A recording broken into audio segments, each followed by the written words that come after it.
meeting is now in session. The February 2026 PRGAB meeting. First on the agenda is public comment, and we do have some public comment.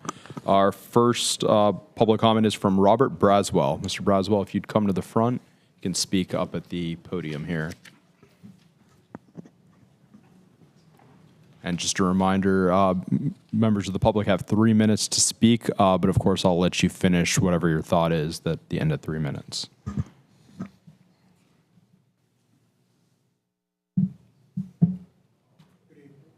Right at that one, sir.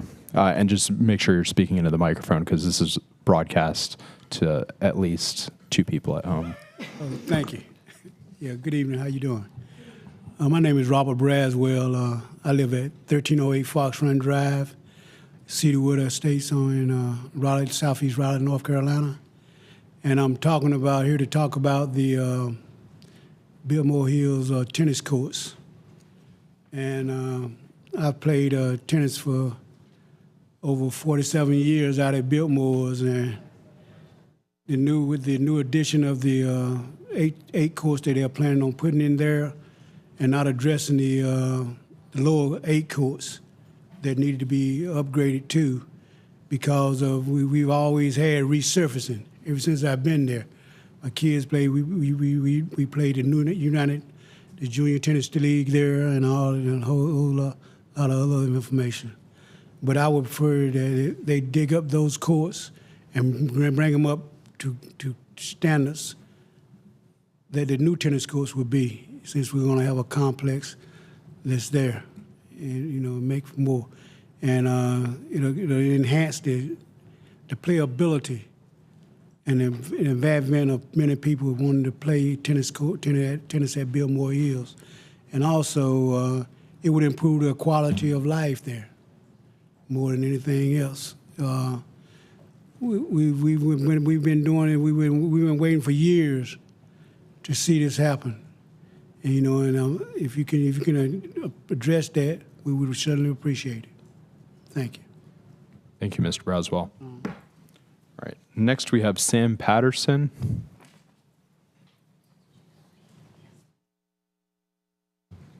Good evening. My name is Sam Patterson. My family and I are proud to call Raleigh our home. I'm here tonight to inquire about the building of a permanent pump track in Raleigh's park system. Pump track is a looped track that can be ridden with a bike, skateboard, scooter, or rollerblades. Riders navigate rolling hills and bank turns by pumping using body movement to generate speed and momentum. This builds balance, coordination, strength, and confidence, and it's accessible to a wide range of ages and skill levels. What makes pump tracks especially effective is that they grow with the rider. A child on a balance bike can safely roll through the same features that a more advanced rider might use as a jump. A well-designed track also doesn't need to change as skill levels improve. Pump tracks are inexpensive to build, relatively small, and require less management than a typical playground. They provide a designated space for wheeled recreation, which helps reduce riding in parking lots, plazas, and other unintended areas. Cities like Carrboro, Charlotte, Gastonia, Greenville, Boone, Swannanoa, Spindale, Wilmington, and Troy have all recognized the value of these facilities and have invested in permanent pump tracks and similar wheeled sports facilities. They've become active, well-used parts of their park systems, as well as high-interest destinations for visitors. Raleigh has already shown an interest in this type of recreation through its modular pump track installations, which have garnered clear demand and enthusiasm from community members, and they have been a strong proof of concept and a successful starting point. I believe the next step, though, is a permanent asphalt pump track, something durable, always available, and designed to serve the community long-term. I've been discussing this possibility with parents, local groups, and community organizations over the last year, and there's clearly a genuine excitement and demand among the community. If possible, I'd like to ask the board for comment briefly to know if there are existing plans to develop a permanent pump track here in Raleigh, and if not, I would like to encourage the board to explore the feasibility, potential sites, and funding options to build one. I care deeply about seeing this happen and plan to stay engaged and continue building support for it. Thank you for your time and consideration. Thank you, Mr. Patterson. And I will ask Stephen or Ken, can you guys speak to whether there are plans for a pump track? The only one I'm aware of is in a master plan, and that is at Barwell Road.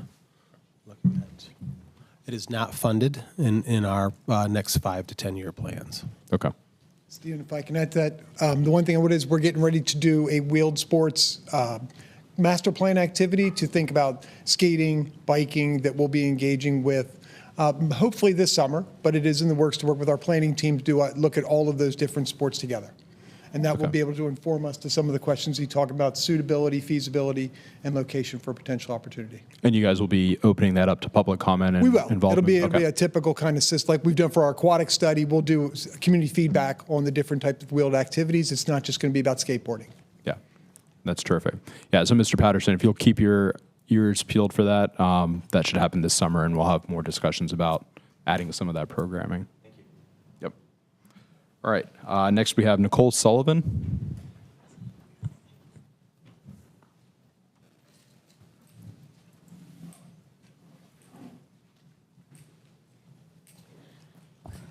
Good evening, advisory board members, and thank you for the opportunity to speak. Again, my name is Nicole Sullivan. I'm here on behalf of the Biltmore Hills Tennis Community, Shaw University Tennis Program, the Ebony Racket Club, and longtime Southeast Raleigh residents who've been engaged in this project for nearly a decade. Let me be clear, the community supports this project. What we do not support is moving forward with a scope that falls well short of what has been consistently requested, adequately funded, and publicly promised. Since 2017, the community has raised 3 core priorities in every meeting with Parks and Recreation.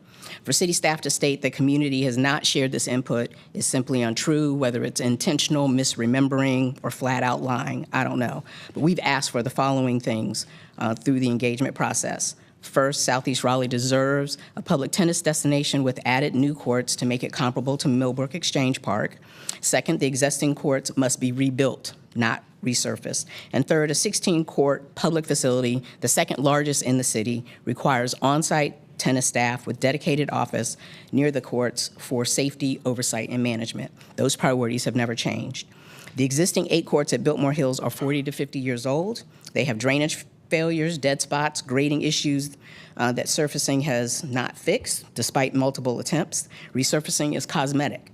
It is not rebuilding. Mixing brand new courts with failing old courts will result in inconsistent play and will eliminate the possibility of hosting USTA or NCAA sanctioned events. If you ask the tennis players assembled here this evening whether all of the existing courts are in good shape, the answer is a resounding no. In fact, the bottom courts were built on a buried stream. Coupled with the stormwater issues and the lowest elevation portion of the park, the underlying foundation of the bottom courts have likely eroded over the past 50 years. That can't be addressed by resurfacing. Even with the Band-Aid attempts to mitigate stormwater pooling, more significant efforts are necessary, and the city's future promise to upgrade the lighting on the existing courts is just wasteful. A 16-court complex without staff presence is also a public safety and liability issue. The current recreation center has no line of sight to the tennis courts, the standalone bathrooms, the ball fields, or the playground areas. Players have experienced car break-ins, gunfire, loitering, indecent exposure, and medical emergencies. This is not hypothetical, this is lived experience. And as you may know, on Monday, there was an indecent exposure incident on the Greenway at Biltmore Hills. Dedicated staff, visibility, and basic emergency readiness are not optional for a complex of this scale.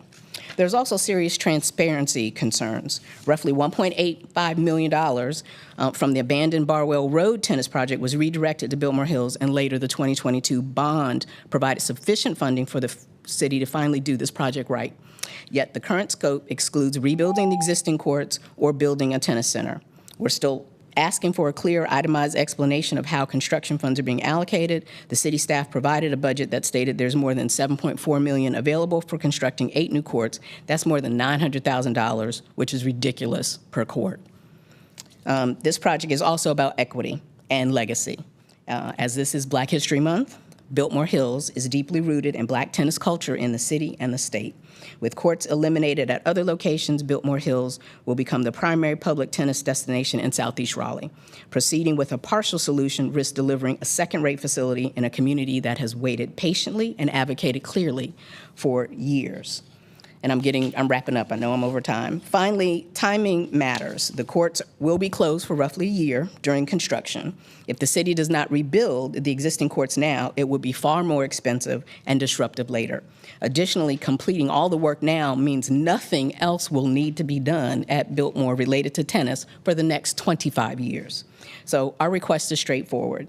We are asking the city to pause, re-examine the project before construction, and amend the scope to align with the longstanding community vision. Rebuild all the courts, provide on-site tennis staffing with a visible office, address safety, and be transparent about the budget.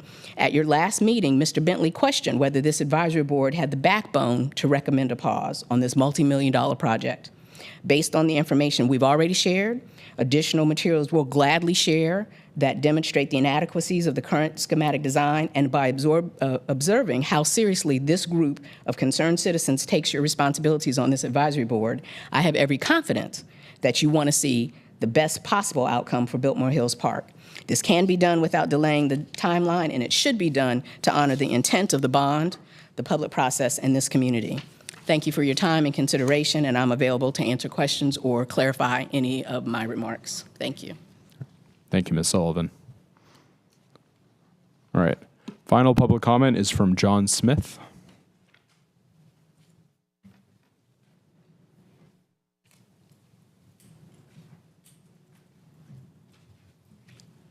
Hi, good evening. My name is John Smith, and I've played tennis at Biltmore Hills for ever since I was a young man, and we've enjoyed the facility for a number of years, and we're looking forward to Biltmore Hills being a quality product center. I just wanted to do some continuity to some of the things we're going. When Parks and Rec came to Biltmore Hills to propose the new tennis complex back in March of 2016, they came with, and the statement was they're going to build a modern quality 16-court complex that would be a destination point for tennis in Southeast Raleigh. They were going to renovate the existing courts and add an additional space to the community center to accommodate tennis programming. I understand that we went through, and Nicole covered most of the things, so I'm going to skip. I understand that we went through some complications as to the location and all of that and the cost, but we ended up getting to delayed project in 2017. It went into COVID. Thing was on hold a couple of times. When we came out of that, the new scope of what Parks and Rec said they want to do is 8 courts, entrance accessibility to new and existing courts, reconstruction of the parking lot, and then construct stormwater management devices to minimize their environmental impact. Note that nowhere in there are they addressing the issues we've been concerned about the existing 8 courts all this time. They're over 50 years old. They're all kind of deterioration on the surface structure and integrity of those courts are just horrible. All we ask is that you address that issue. If we're going to have a 16-court complex, then the foundation of a 16-court complex should be, first of all, 16 quality tennis courts and build from there. And I had some other things, but that covers that. Nicole did a wonderful job. All right, thank you. Thank you, Mr. Smith. All right. Next on our agenda, we have the Raleigh Youth Council as a report, I believe. Good afternoon. It's good to see you all again. It's been a few months. As for our past community services, on January 20th, some of our members attended a comic book artist selection panel. Public Art has been tasked with creating a comic book version of the Raleigh Ready Guide, and we are excited to be a part of this process as the comic book is targeted towards the teen audience. At our past meeting on February 9th, we focused on the importance of knowing Black history. We had a speaker and we played Black history-themed Jeopardy games. It was a great way to learn in a more engaging and fun way, and the speaker was wonderful. And as for upcoming community services, next month we are hosting an egg hunt in partnership with Community Center's Team 4 at JC Community Center. And next month, we will also participate in buddy basketball with specialized recreation and inclusion services. And as for our upcoming conference, I'm very excited because we are co-hosting the 2026 State Youth Council Team Building and Leadership Conference with the Fuquay Varina Teen Council. That'll be the weekend of February 27th to March 1st. Friday and Sunday will be at Tarboro, and Saturday will be in Fuquay. There will be 9 total councils, 86 teens, and 22 advisors. So I'm very excited that we get to co-host this event. That's all I have for you. Thank you very much. All right. Thank you. Any questions for the council? No? All right. Thank you. Oh, The specialized recreation and inclusion services event with buddy basketball. I'm not sure if I have the location written down. We're not aware of it yet. Sorry about that. all right. Thank you. Thank you. All right. Next, we have a what we do presentation from the Learning and Development team. Good evening, board members. I'm Helene McCullough. I'm the Business Process Management Manager, and I get the honor not to talk about budget tonight, so y'all get a reprieve tonight, but we're going to talk about development of all of our part-time and full-time staff. So with pleasure, I get to introduce Dana Harrington. She's our program supervisor for the Raleigh Parks Learning Team. Thank you.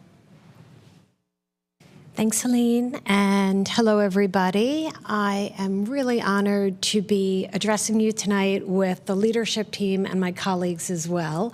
So I have a really happy topic of developing and supporting internal employees. I'm just going to get this in slideshow mode and we'll get started. What I'm going to do is talk about, this is a picture of our Raleigh Parks Learning Team. Not everyone is included, but we are known for going out for a lot of lunches, working during lunch, and really a lot of teamwork and collaboration. What I'm going to talk through is the people we serve, what our team structure is, and some of our programs and services. We have an employee base of roughly 488 full-time employees, 107 permanent part-time employees, and a large base of seasonal and part-time employees, seasonal, temporary, part-time employees. So we're skewed that a lot of our attention is on our part-time employee base, as well as full-time and different needs. We run a lot of programs. I'll go through them fairly quickly with slides and some services. So, our team structure, not including myself, we have 2 full-time employees, 2 permanent part-time, 1 part-time employee. And these are some of the programs that we're currently running. I'm going to walk through them in slides, but I want to make a call out to our safety training program and our learning management system. I have a slide at the end that I talk a little more about that, but based on some of the things I heard tonight of what happens in our parks and safety and medical emergencies, we have guiding documents, job hazard analysis, job description questionnaires that help guide the training that we devise for full-time employees and part-time employees based on their responsibilities. So starting with our employee life cycle, this is a visual that we put together to show employees that this is a walk in a park. It's circuitous, so we don't have a definitive linear path.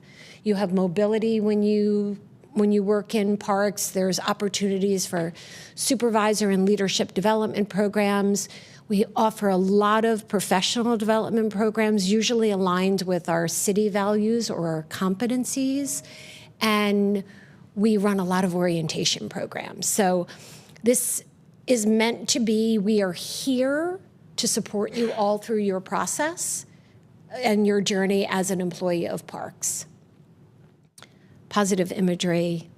We have a fabulous marketing group also that helped put that together. So let me start with how it starts. We have an orientation academy. This is known to be one of our favorite programs. It for full-time employees, we have 2 full days that we bring people around in a trolley and we show them our parks, our recreations, the breadth and the scope of what we have in Raleigh Parks. We have our leadership team. Stephen speaks at the Orientation Academy. We create a cohort. People always remember who was part of their orientation program. One of the nice things that happened recently is we kicked off a leadership program, and one of the participants said, "Oh, you were in my orientation program." So that shows you the journey that we onboard you and we develop you and hopefully help you grow. We offer the mission, the vision, the values.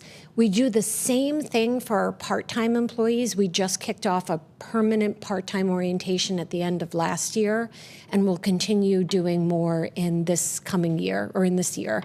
And then we have camp, and camp is busy. So 400 seasonal hires. We do 1 full day of training. We offer it twice, and it also creates a connection to parks. So if you come and you're a camp counselor, we see a lot of repeat people want to work for parks after the experience. Great training, great people, great time all summer. So camp is a great program that we're very proud of.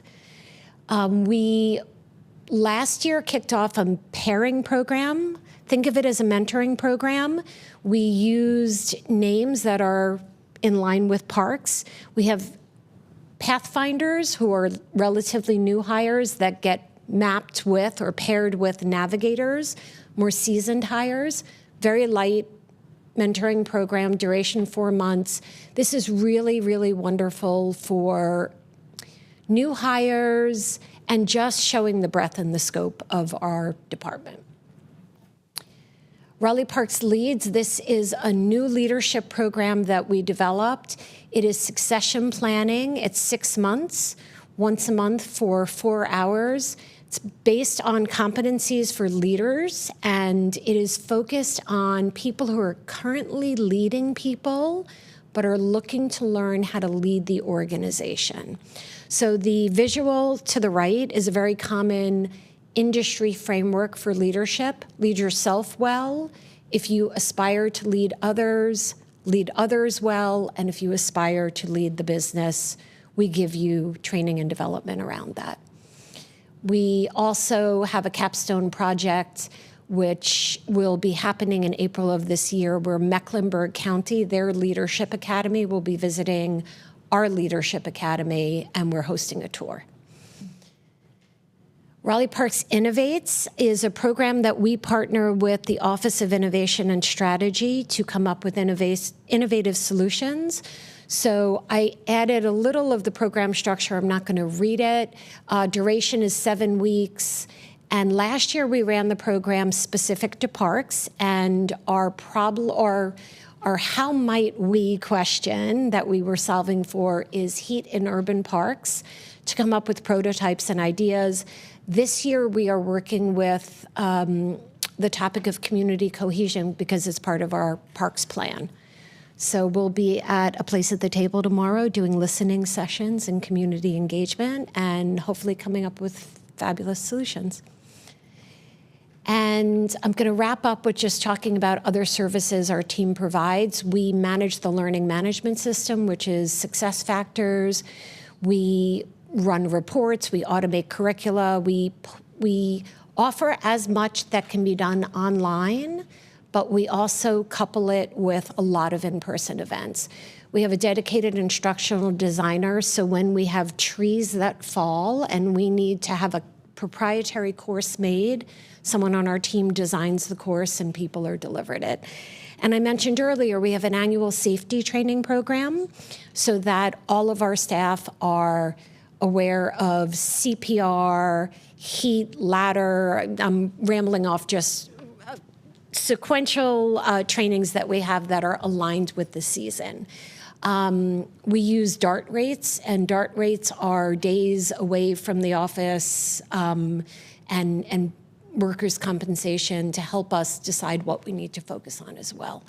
I mentioned that on the bottom right-hand corner, you'll see that we host tours for other municipalities, which is great networking.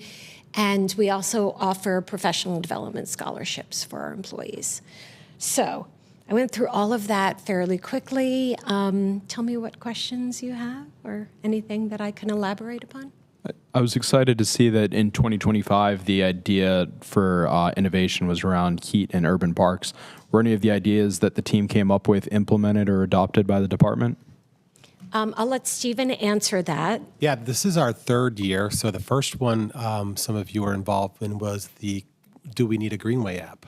And we went and we worked with the Greenway committee. We worked with some community members, and that's where the Capital Area Greenway Explorer app came up.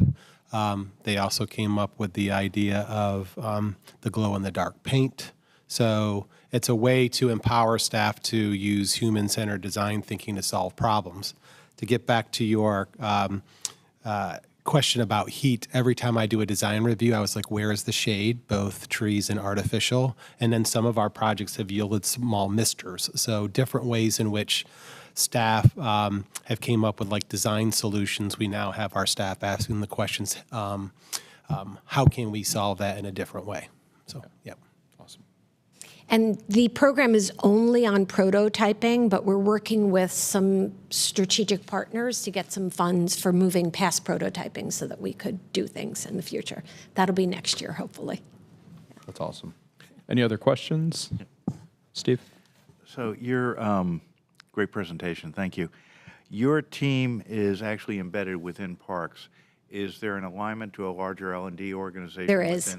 within the city? There is. We're very fortunate to have, we communicate and collaborate with peers who have similar roles in different departments. We meet quarterly. It's called the Quarterly Training Liaisons Meeting, and we have a thread that we share resources. So when things happen with our learning management system, or if I'm offering a program that another department can benefit from, we share our programming as well. So we're very fortunate to get best practices. It also aggregates, Steve, up to the larger city HR.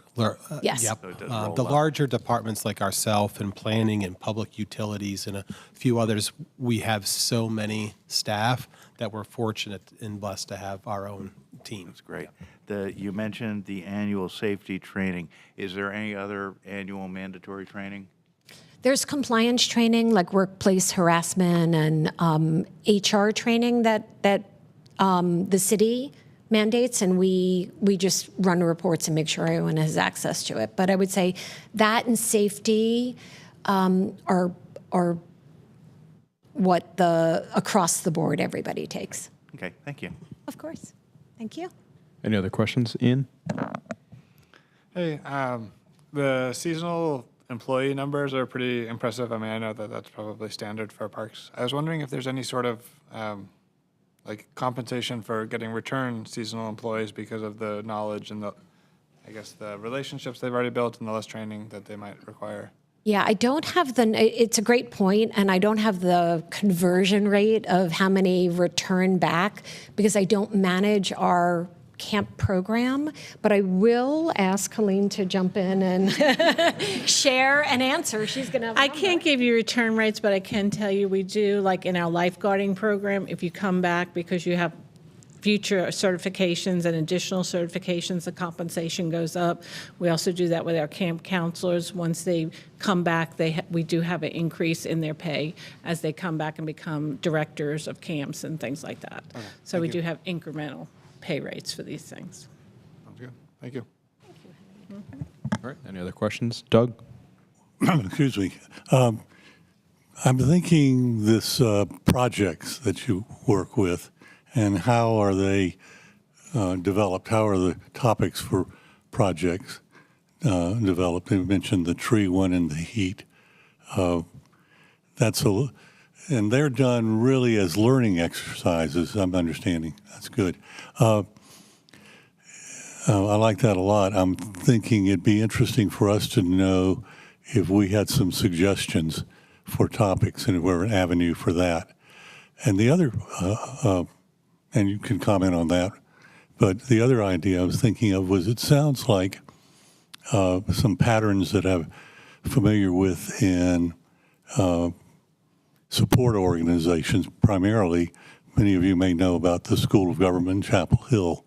And one of their staff duties is sort of like extension work, to be ambassadors to the community people they serve. And I throw that out as something that sounds like it touches a lot of the different things that you illustrated, and I'd be interested to see if that helps with some thinking about the level at which everybody in our park and recreation works. I mean, they have to deal with people like me, and that takes pretty high levels of ambassadorship, or even, as you can imagine, or maybe not, but hopefully. Also, they deal with people that are not understanding what's going on. And I think that's, if you can tell somebody, explain to a citizen something that they don't seem to understand, you're probably going to be able to understand it better yourself. So I thought that would be an interesting approach for you all to consider. Okay, thank you. Yeah. Yep. Doug, we do send folks to the School of Government, and they do participate in certain programs. And we do have a great relationship with staff over there that we do have conversations about different topics and things like that with the School of Government. And I really wasn't assuming, I was assuming that you would be talking to them. I was really talking about the other part of their job, which as faculty members, they do research, teaching, and extension work. And that's a very, personnel people know more about that than I do, but it's really an ambassador type role. And our department does that to the person. I mean, we deal very closely with everybody, and it can't be emphasized enough that that's an important part of getting the job done, the way you get the job done, not just what it is. Yep, totally agree. Stephen McInnes. Yes, thank you. This is more of just a comment and thanks. I've been thinking that learning development's working with health and wellness, which is with Ainsley and Samantha. And so recently I've had the pleasure, and I am biased, of working with them with bringing out QPR. And also they've been doing now the overdose training. So I really love seeing that just overall. Now that's more of an optional thing right now. But kind of working with a lot of the staff and the park staff doing that, I think that's been amazing. And I know they're utilizing success factors. So I just want to say kudos with that, and really embracing and bringing staff to the opportunities to learn more of how to, in a lot of these life-threatening scenarios, kind of deal with that. So again, just kudos. Okay, thank you. That's wonderful. I'm actually taking my CPR training right now, so I'm going through the whole thing about emergency. I love that we're partnering with Ainsley to do that. And I'm glad that you're seeing it. Okay, I'm going to hand on to my colleague, Thomas. Yep. Thanks, Dan. Okay, of course.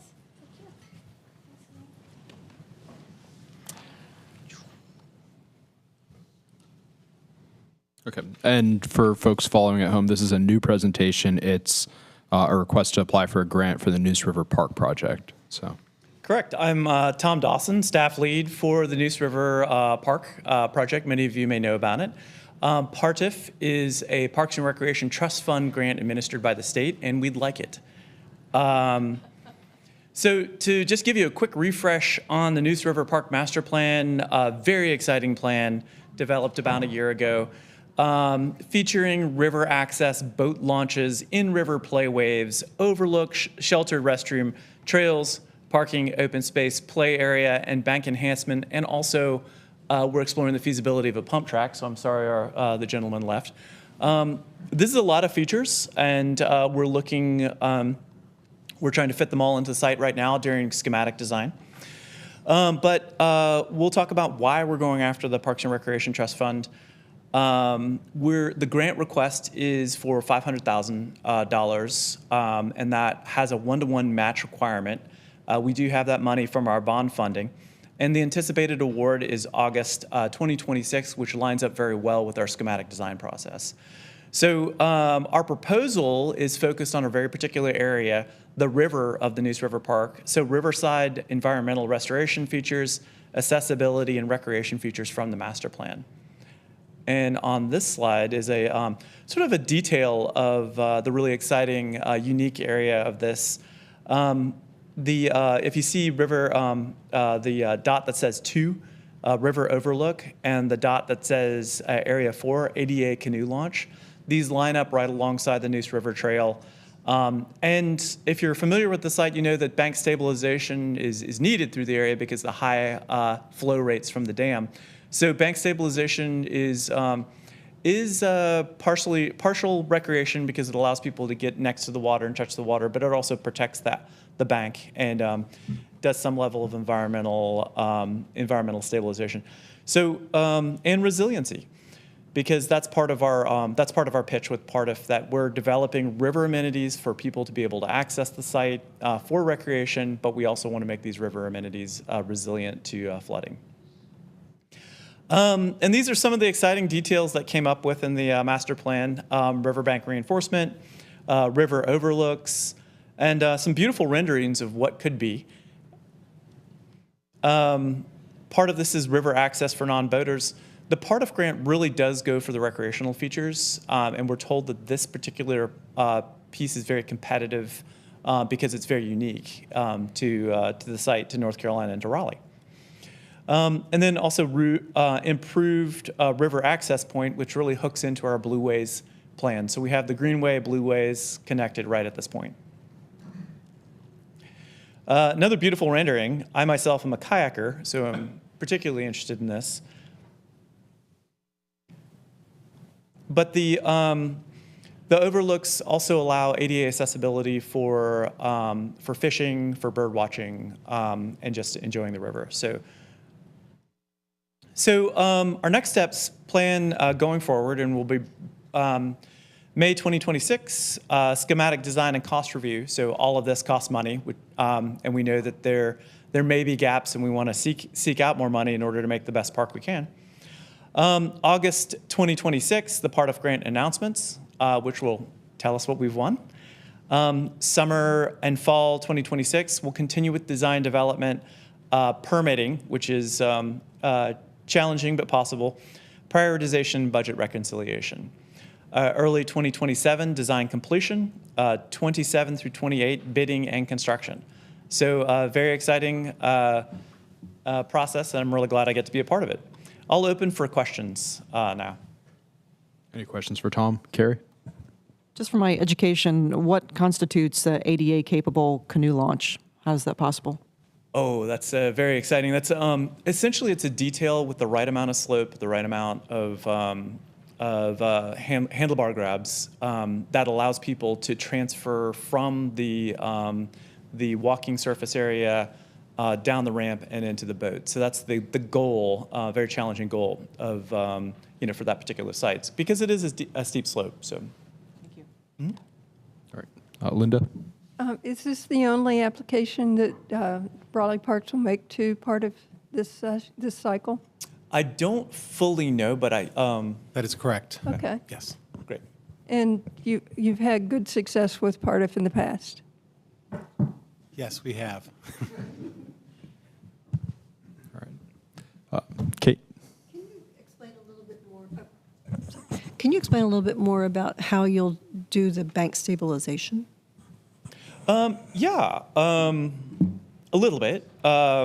So essentially, the current banks are we don't have this fully worked out, but there's a lot of best practices out there. Currently, the banks are eroded for two reasons: one because of the water, and one because everybody wants to be there and makes their own trails.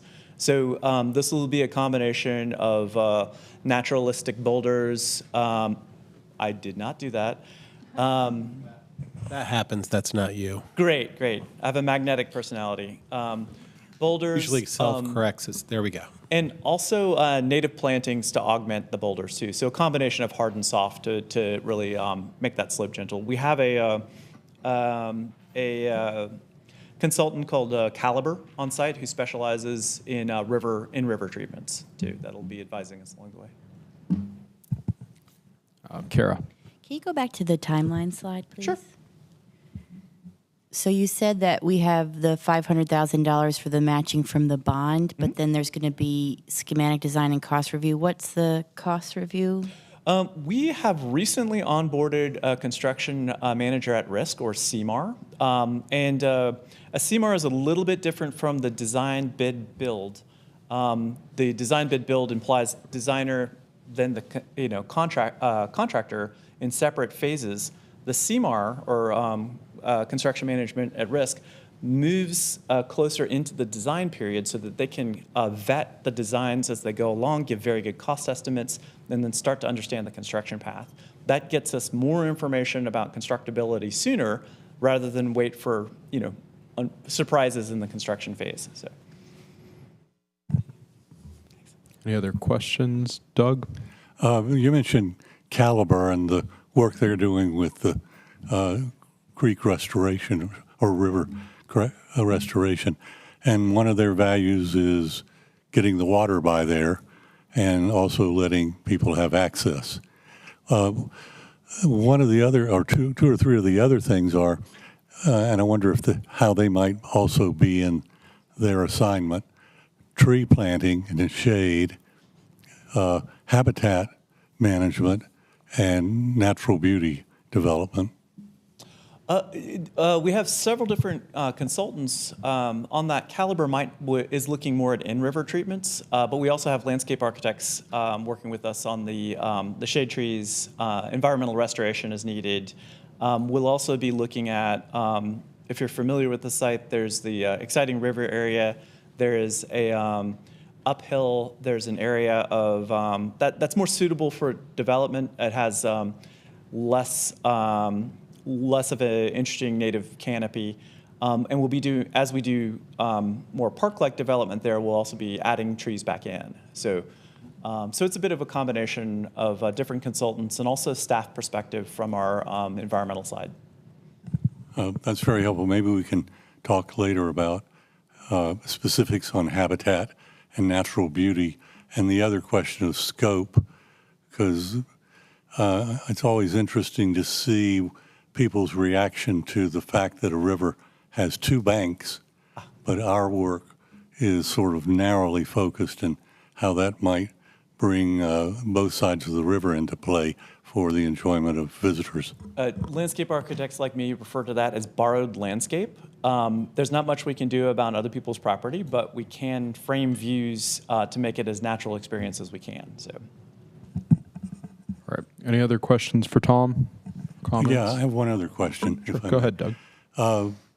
You don't have any, we always have that question of city property and other people's property, but one of the things we've been thinking about is how we engage the other property owners. And when your landscape architects, for example, look at Dix Park and their planning, they talk about what to be done with the farmers market and the NC State Centennial Campus and things like that. So it'd be interesting to think how we move to make that part of schematic design when we're thinking about, I mean, it's not something we're going to do, but it's part of the design. Is that a possibility? It's a good question. I think that's part of more of the broader Blueway planning process in addressing different landowners along the way to show how they can contribute to the overall success. Schematic design is unfortunately fairly constrained to both our property and a generous Army Corps of Engineers property. But it's a very good question, and I know the planning team speaks about that a lot. All right. Thank you, Tom. Thank you. So next, we actually have an action item on this. We need to take a motion to recommend supporting staff for the Part F grant. Any discussion before we do that, or do we can go straight to a motion? If, Linda, you have that? I move that we forward or adopt the recommendation that staff move ahead with this grant. Okay. Is there a second? Second. All right. All those in favor? Aye. Any opposed? All right. That is passed. All right. Good job, guys. Next, we actually have a presentation on Leaf Out, which has obviously been a very ongoing project for the SWAT committee. And I believe Charles is going to lead that presentation. So.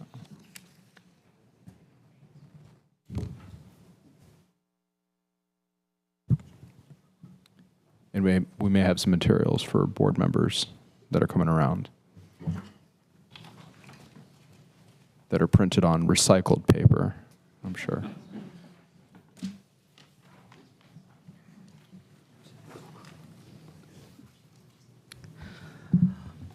All right. Hello, everyone. I'm excited to share an update on Leaf Out and all the great work that has been going into Leaf Out to get it to this point of a report out. For everyone that don't know me, I am Charles Craig, one of the assistant directors for Raleigh Parks. To our chair, thank you to all of our board members, and a major shout out to the Sustainability, Wildlife, and Urban Trees Committee for being so engaged and active in this process. As we look at the agenda, I am not going to do this by myself. I have some phenomenal staff here that's going to jump in and share some information. But here's our agenda. We're going to talk about why Leaf Out. Why are we doing this? What's our scope, our goals? We're going to look at aligning with city initiatives to make sure that we're not duplicating efforts. We're also going to focus on the 7 initiatives because I know it by heart. And it just went away.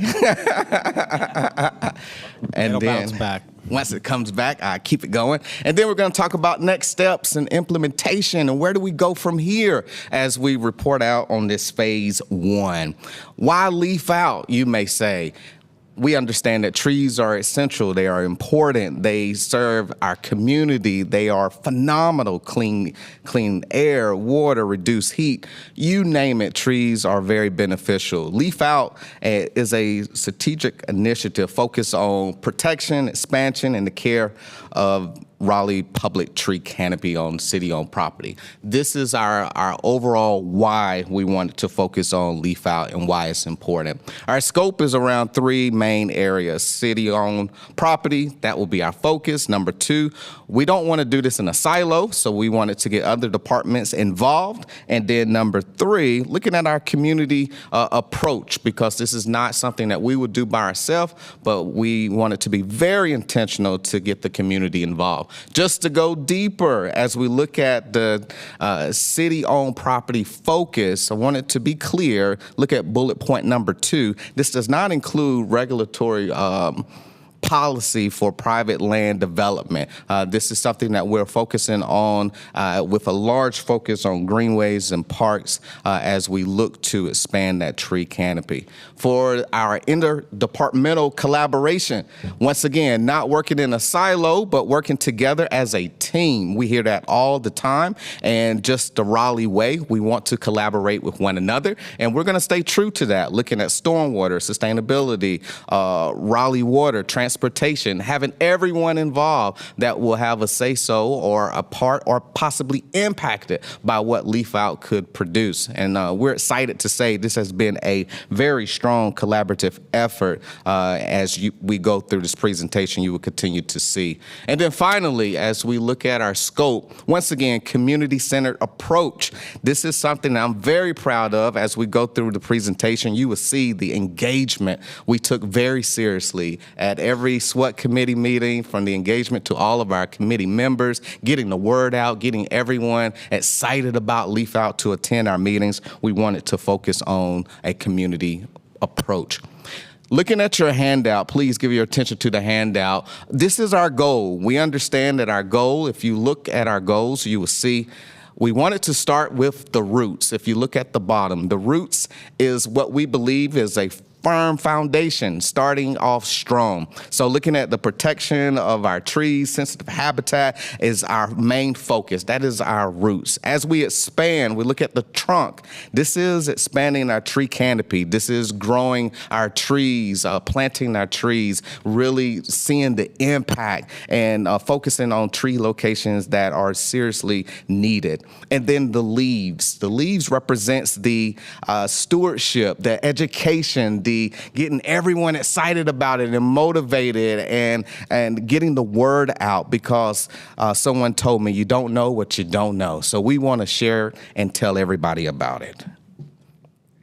once again, want to focus on the alignment for city initiatives so that we're not duplicating efforts or crossing each other up. We wanted this to be a collaborative effort. I'm very excited to say that a part of our Leaf Out research, the timing was phenomenal because our Department of Planning and Development was going through a process.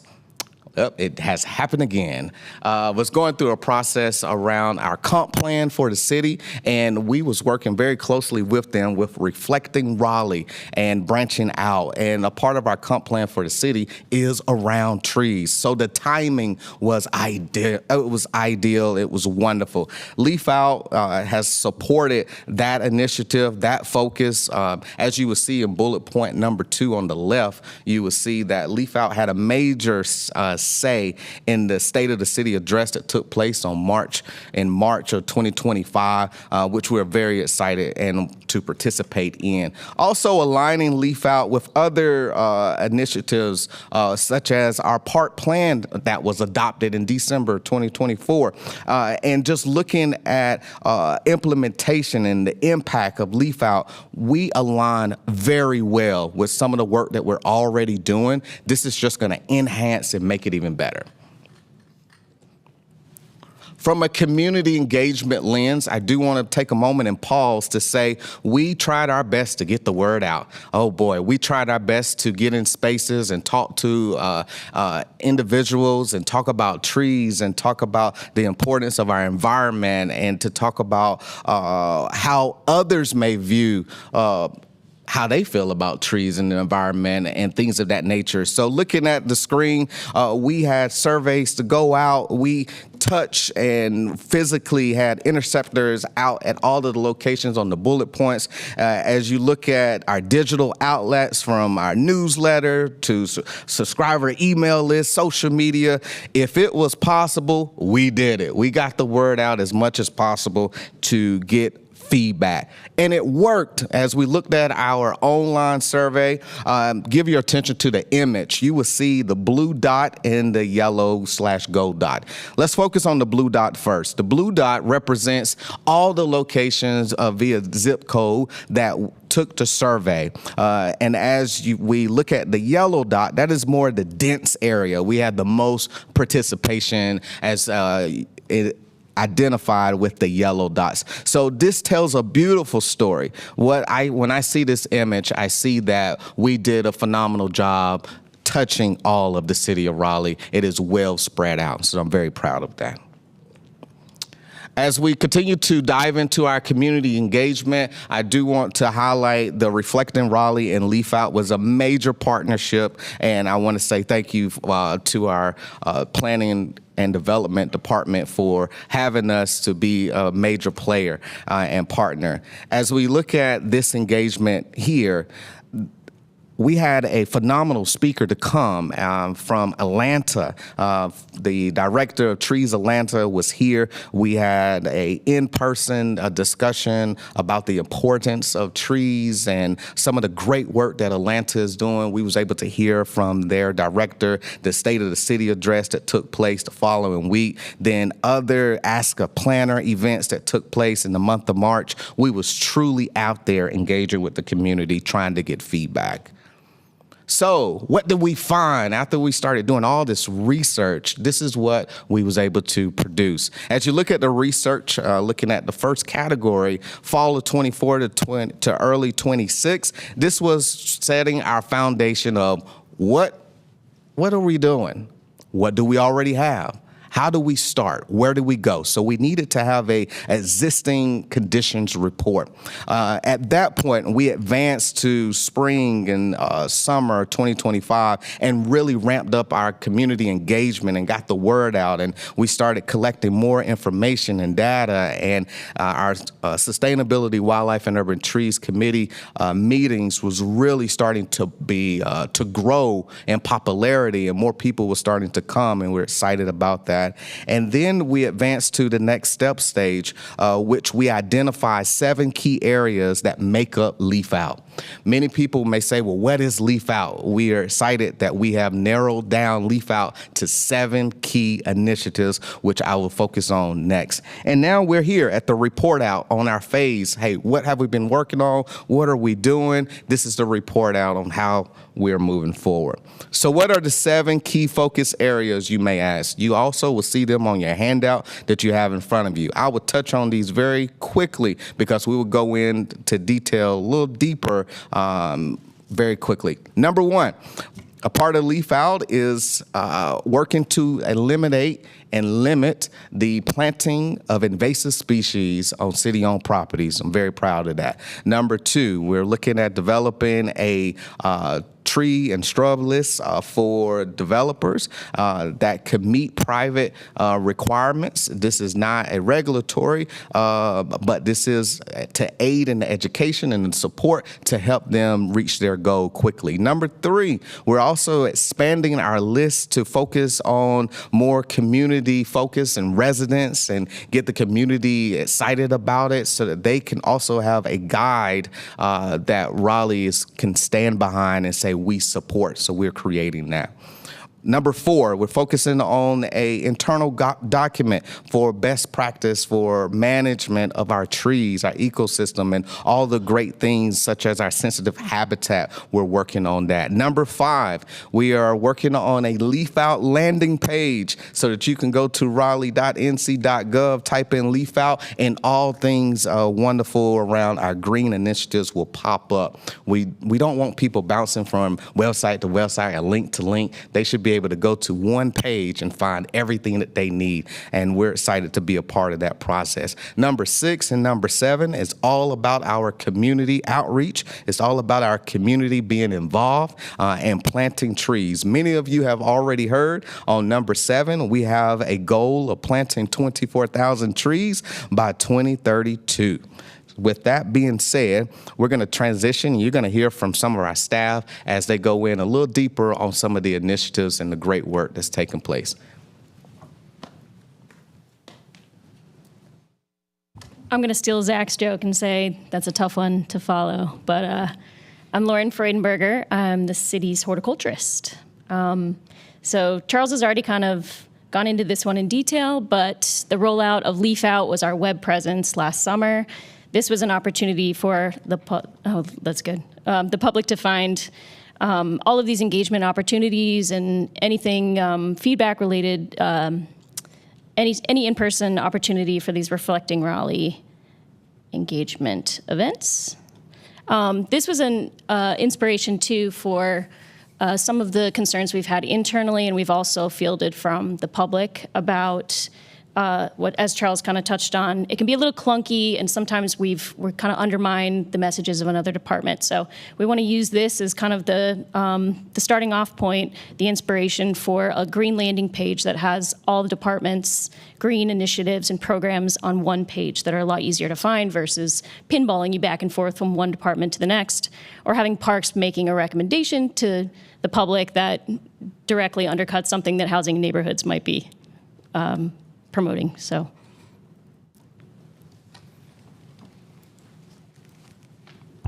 Good evening, Zach Manor, Raleigh Parks, Urban Forester. I was going to steal Lauren's joke, but that's a tough follow as well. So as we talk about plant lists, we're going to talk about a couple of them this evening, but a big one that's being worked on now by our partners in planning and development is what they're calling a development plant list. So these are native trees and shrubs to meet private property requirements in our unified development ordinance. So if you can see in the picture, there's a lot of plants. None of those plants that show up in there are on the right of way. So there are lots of requirements around screening, parking lot islands, tree canopy requirements. So this is all newly planted stuff. And so the goal here was to meet UDO requirements. They're working on putting the list is put together, but they're working on the communication, documentation, and creating sort of that feel and list with branding.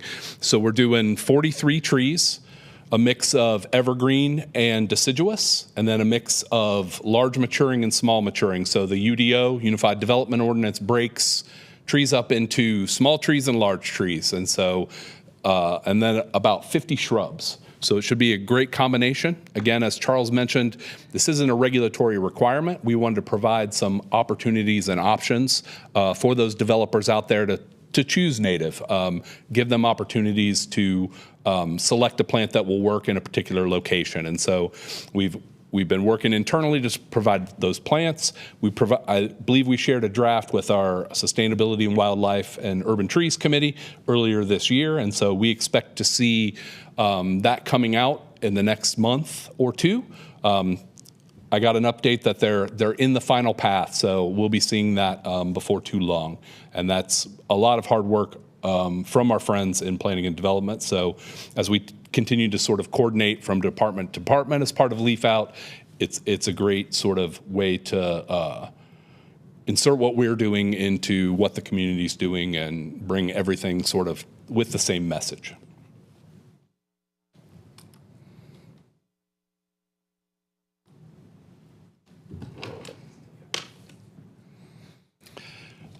Sort of a follow-up on that. It's very small to read, but it's in red, and this is sort of a reference, recent update to the Unified Development Ordinance that doesn't allow invasive species to meet private property requirements. So those same requirements I was talking about previously, trees, shrubs, it was codified recently.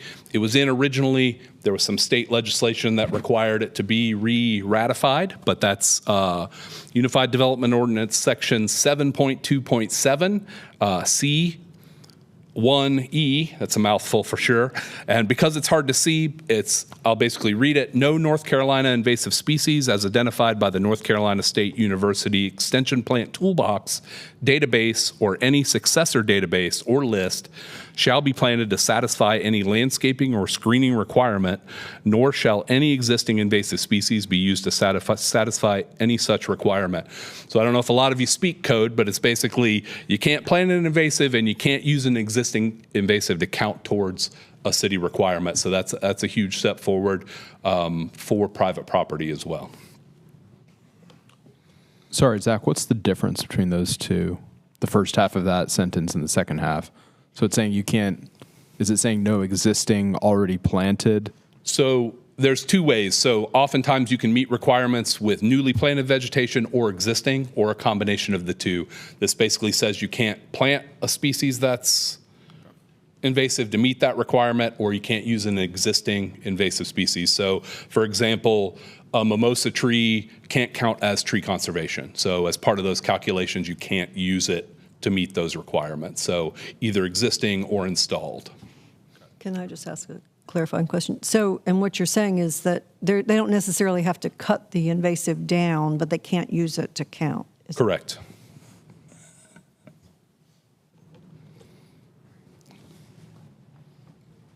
Are ginkgo trees invasive? No. No? Oh, are ginkgo trees invasive? No. No. Oh. Non-native, but non-invasive. I'm back. Oh, God,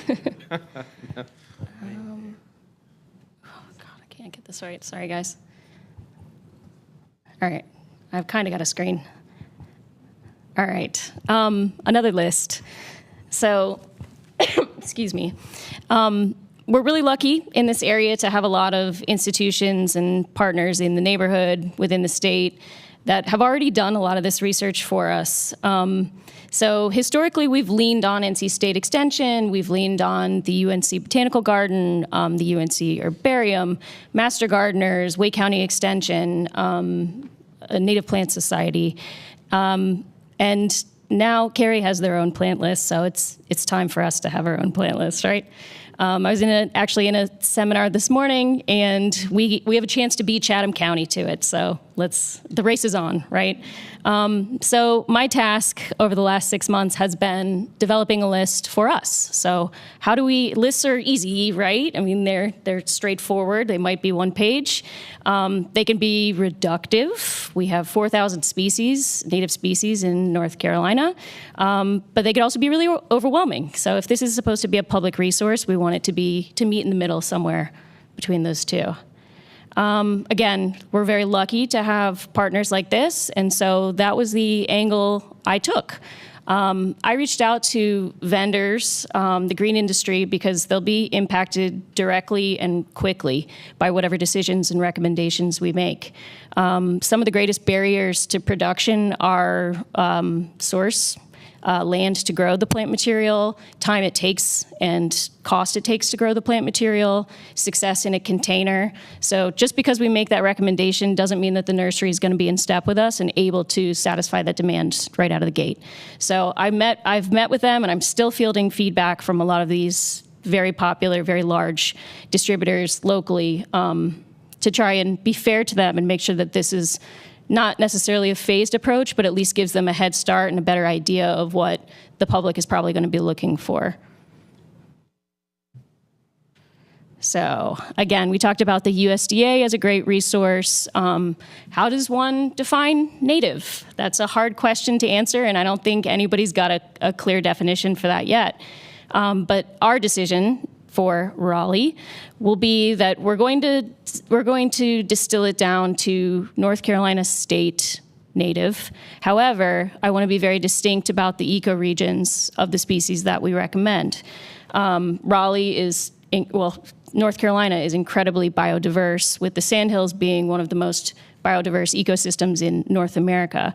So the recommendations we make will have a very visible tangible impact in the landscape of Raleigh and maybe the entire state. So that's a little heavy for me making that recommendation. But if we can empower the public with that information, then they can make that determination hopefully on their own and give them a better idea and inform site conditions. Climate change, development, disturbed land, that's all going to dictate what species make sense for a site. Sometimes that's not a native species, but they'll at least be equipped with that information to make that judgment on their own. So what made our list? I can't tell you yet. What didn't make our list? I'd say at this point we're at about 95% native. We've got canopy trees, understory trees, so there will be some overlap with the UDO list that Zach was just telling you about. There's some of our natural resource staff. These are all park photos. But trees, shrubs, perennials, grasses, vines, sedges, and then also an invasive do not plant list as well. And that data is all coming from North Carolina Invasive Plant Council. So we will reference them, but we will update based on their annual updates or 3 to 5 year updates as well. And on that note, I'll turn it to Brian. No jokes, one slide. Should be in and out quick. Brian Smith with Natural Resources. We can look at invasive species and native species from a couple of different lenses, and Zach and Lauren have already pointed to a couple of things. One of the things that we recognize that the invasive species program responsibility is in our natural resources group. One of the things that we wanted to do is think about what can we do internally to kind of promote the use of natives and get invasives off the ground. We've got dollars and staff devoted to removing invasives. If we can stop planting them, that makes a lot of logical sense, and I'm, if nothing else, a very logical human. So I want to be able to do that, and we went down the road of looking at the ways that we could enact policies similar to what was on the books in a couple of other places, what under Governor Cooper's administration had been put out in an executive order that some state agencies were following, the city of Greensboro had done. We kind of took that and started down a road, eventually morphed that into an internal policy that has now been put back up the chain Stephen has and is socializing with some of his colleagues to be able to move this toward finalization. What is in it and what does it do? It's promoting native, prohibiting invasive plants, and setting some goals. A goal of minimum 50%, but with a goal of 70% of your plantings for a new site. So this is really, if you think about it, anything that is being developed with city dollars. So think about bond projects, think about things that transportation is doing, Raleigh Water. We're already in parks a lot of times, and going through this with Lauren, we're meeting the 70% within parks. But we're setting a minimum for some of our other departments to reach a 50% goal, and then not using plants that are identified as invasive on our city projects. There's some caveats in there. We're not going to stop planting some types of turf. There are things that we need to be able to have carve-outs for water quality management that stormwater had asked for, so on and so forth. So there are a set of caveats that are in this. One thing that we will count as a big win is some invasives that are used to stabilize soil. We were thinking we weren't going to have a chance to get over the finish line of getting those out of planting mixes. One is Serratia lespedeza, and that is actually in the state design manual for sediment and erosion control as a level 1 invasive, and they recommend against planting it. So it gave us some traction with Raleigh Water to get that removed from a lot of our easements that get covered in that.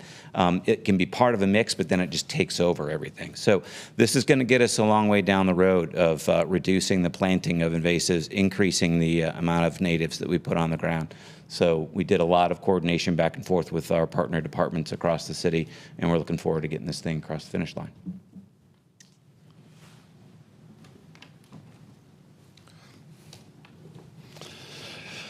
That's a natural segue into sort of some city property guidance. So Brian and the team sort of worked with our partners internal to the city to sort of find out what challenges and opportunities were around invasives and planting natives. For us, the sort of next step is to look at what are our best practices for retention and planting in general on city development properties. So following a similar path, our next step, to give a little background on what Brian's group is, we work a lot internally, then we need to work our way through a city process. Ultimately, the city manager signs off on some of these internal policies and actions. It works through the directors, and so there's a chain of sort of process for us to follow. So we're a little behind. We're sort of waiting for Brian's initiative to get through, and then that'll sort of free us up to start the process for this, what we're calling almost the best management practices for development of city property. So this will be an internal document, much like the invasive plant and native items. We're going to follow use the work that Brian's group has done to help inform the plant list. So all of the things we've talked about today will sort of come together to help us outline some of those best practices. So these are going to be tree focused, specifically and related to internal city development. So city property, parks, greenways, fire stations, things along those lines. And so we haven't started this group yet. So Brian's working his way through. We're shooting for a late spring, early summer, pulling the group together, and then we're going to work through the summer. Our hope is that we have a draft for our management in the fall. Much like the invasive plan, we're going to come with updates to sustainability, wildlife, and urban trees to keep you in the loop as we go, hear your feedback, talk through some things, see what's sort of out there and important. Ultimately, our goal is to be collaborative on this. There still needs to be sewer lines. There still needs to be baseball fields. There still needs to be pools. And so can we make the right decision? Can we plant because we should versus when we have to? Can we co-locate or preserve? There's only less land in Raleigh as we grow, so it's going to be important for us to sort of work with those partners and get that infrastructure that's needed, but also do some preservation when possible, and work on sort of ways to balance that out. Would I like to say we'll leave the parcel wooded forever? Sure, but that's not realistic. So can we preserve some big things, some ecosystem services? Can we plant to restore for the next one while both sort of coexist? So our goals are pretty heavy on this one. So we'll see kind of as we go through the process, we'll keep this group informed on how it's going, what were highlights and things that are coming out, challenges we're facing. From an operational standpoint, everything costs money. Preserving things oftentimes is more expensive than just clearing them off and starting from scratch. So balancing fiscally, right? It's very important that we're good stewards of taxpayer funds. So the city working together with itself to really give its citizens all the benefits. So we're going to try to have our cake and eat it too. We'll see how that goes.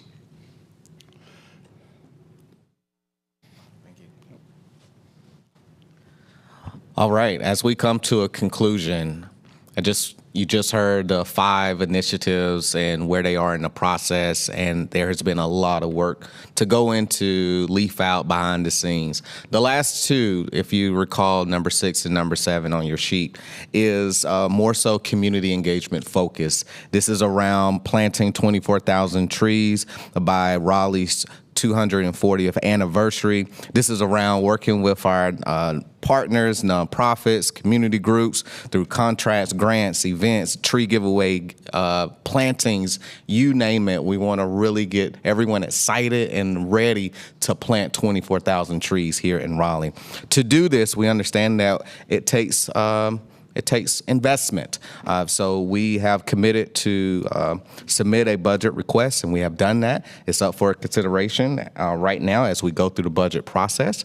And I just want to share a statement from the Sustainability, Wildlife, and Urban Trees Committee that they're very excited. And speaking on behalf of the committee chair, Kate Dixon, under her leadership, the community has been very involved. They're committed to planting 24,000 trees by 2032 in honor of the city's 240th anniversary.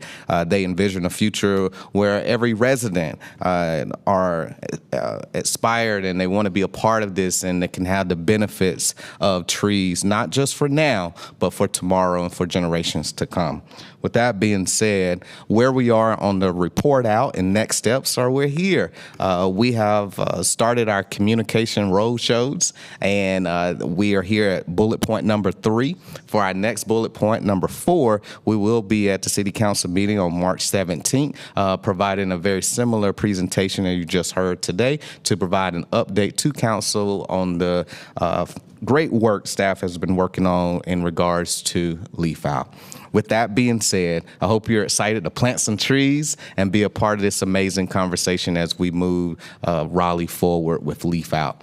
What questions do you have for me that I can entertain, or for some of our staff that's here? Great presentation, Charles, to you and the team. I didn't see anything mentioned about street trees, and I know that's probably factors in somewhere, but was kind of surprised when we have a lot of talk about reducing urban heat islands and Vision Zero as a goal to reduce pedestrian fatalities. Seems like this would be kind of an easy win to encourage street trees. Sure. So we were given pretty clear guidance from council that this could be a non-regulatory plan. So the street trees themselves typically are regulatory in nature. We also deal with a lot of different, so thinking about utilities, North Carolina Department of Transportation, the right-of-way is very complicated. This doesn't mean that we're not going to continue to plant and work to volunteer groups, things along those lines, to try to increase those opportunities, but there's only less space in the right-of-way. One of the goals of Leaf Out, and not to kind of downplay street trees, but we can get a lot of benefits out of backyard trees too, and I think that's something we haven't necessarily been great at, that relationship, to try to get those. So our focus is and will still continue to be primarily on street trees and maintenance and working through that. This is just our opportunity to fill in some of those other gaps where there isn't a dedicated program or requirement around planting. Yeah. Okay. Thank you. Other questions? Kate? Could I just speak for a moment as chair of Sustainability, Wildlife, and Urban Trees? First of all, I wanted to say that the work that staff has done, particularly I'm thinking of the things that have really been fully developed so far, of the 2 lists of native plants, and also the policy limiting invasive plants. I'll speak for myself. I have the sense this is a broad feeling in the Sustainability, Wildlife, and Urban Trees Committee of just real appreciation for the really incredible work you've done. And I think we really are a model in the country for what you all are putting together, and I so appreciate that. I wanted to say something, it builds on what Chris just asked, though, because I really hope that there can be some adjustments to the presentation in terms of the implication that Leaf Out is focused on city property, because even if you look at the focus areas, there are really only 2 that are only focused on city property, and those are the 2 policies internal documents. The others really have a much broader vision of trying to reach out to the public or reaching out to developers. And none of this is regulatory, which the City Council was very clear with us, which was great, that we're not focusing on regulatory things, but we're really trying to encourage the public to do more. And that covers 5 of the things on this list, and particularly probably the last 2. And those are the ones for the 24K trees and really partnering.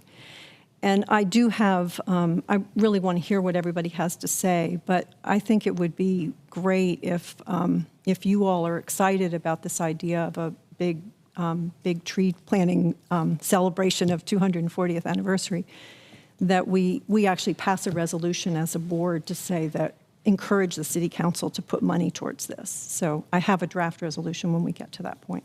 So. Okay, thank you, Kate. Yeah, before we review that resolution, let's go around the table for remaining questions. Carrie?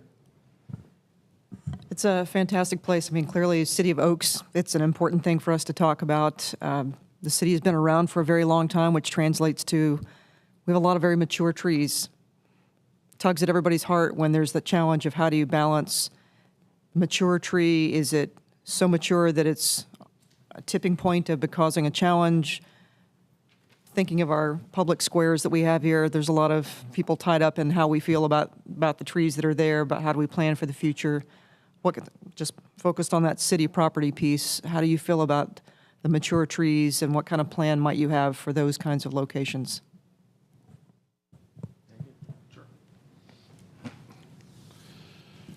So just to clarify, mature trees in general or mature trees related to development or retention of the property? Let's use Nash Square. Sure. That as an example. Okay. So Nash Square is an excellent example, and I think Stephen may be able to pitch some of this in a bit, but they're working on a study to review use of Nash Square and improve. It's public realm study, I believe, is the correct terminology. Sorry, not a planner. I don't want to get that one wrong. So I would say it's a balance, right? So preserving mature trees when possible, but like you said, there is always a tipping point, right? So the older and larger the tree is, the harder it is for it to deal with change or construction or whatever the case may be. Ultimately, my feeling is just like in society, you need variable species and variable ages. So having older trees, but also knowing that having those next trees to take over. So I think we try to preserve whenever possible, remove before it's too late in some cases. We don't always make it in time, right? Trees tend to fall over on their own on occasion, but it's a really fine balance between it being safe and it being the value they provide. And so it's sort of a constant risk management challenge is how I would sort of describe that. So our goal is to keep as many as we can, but remove them before they become a problem and have something waiting for them to return. So each park or each square sort of has different feel, a different sort of theme. So those trees there sort of help create that. So we're really doing a good job to manage what the folks did right in the past, manage some of what the folks did wrong in the past, do right now and try to limit the person that's standing up here doing my job in 50 years going, boy, Zach really put me in a bad place with all those trees he planted in those weird places, right? So it's not a perfect answer, I guess, but it's sort of just the balance, I guess. So preserve when we can, remove when we have to, and be ready with the next generation. Best I can ask for. All right, Linda? I want to echo Kate's comment about when I look at this and I see city property, then I don't own and manage city property except through this little bit here. And I appreciate the sensitivity of guidance restricting development or restricting landowners, but as Kate points out, this is not a regulatory program at all, and I think that's very clear. And I think the citizen engagement is part of what the city council members that we've talked with have been excited about, really getting people across Raleigh excited about and engaged with protecting their own trees, knowing how to better manage their trees, and knowing how they can get involved. I really appreciate the work that's been done, and I appreciate the vision that's gone into this. I just think those 3 words there limit the vision that I think y'all actually have.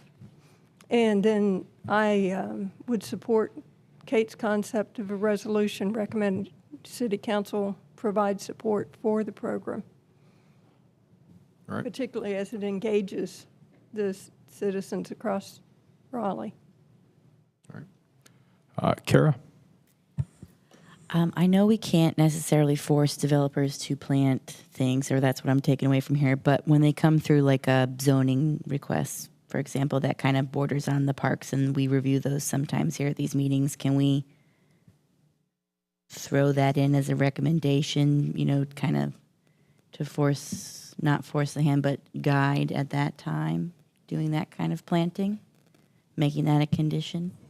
We cannot. Yep. At all? We cannot. No. We can't require zoning cases. Everything has to be voluntary by the landowner. Could we add it in as a voluntary requirement when they're in front of us for the zoning? You don't see zoning cases. The city council does. What are the ones that come through where we look at them that are parks related? Oh, our park plans? Yeah. Yeah, that's what this. So this will be already included in all those? Absolutely. Yes, Okay. it would be an adopted document that says, hey, staff, anytime you're picking out plants and trees, here's what you have to do.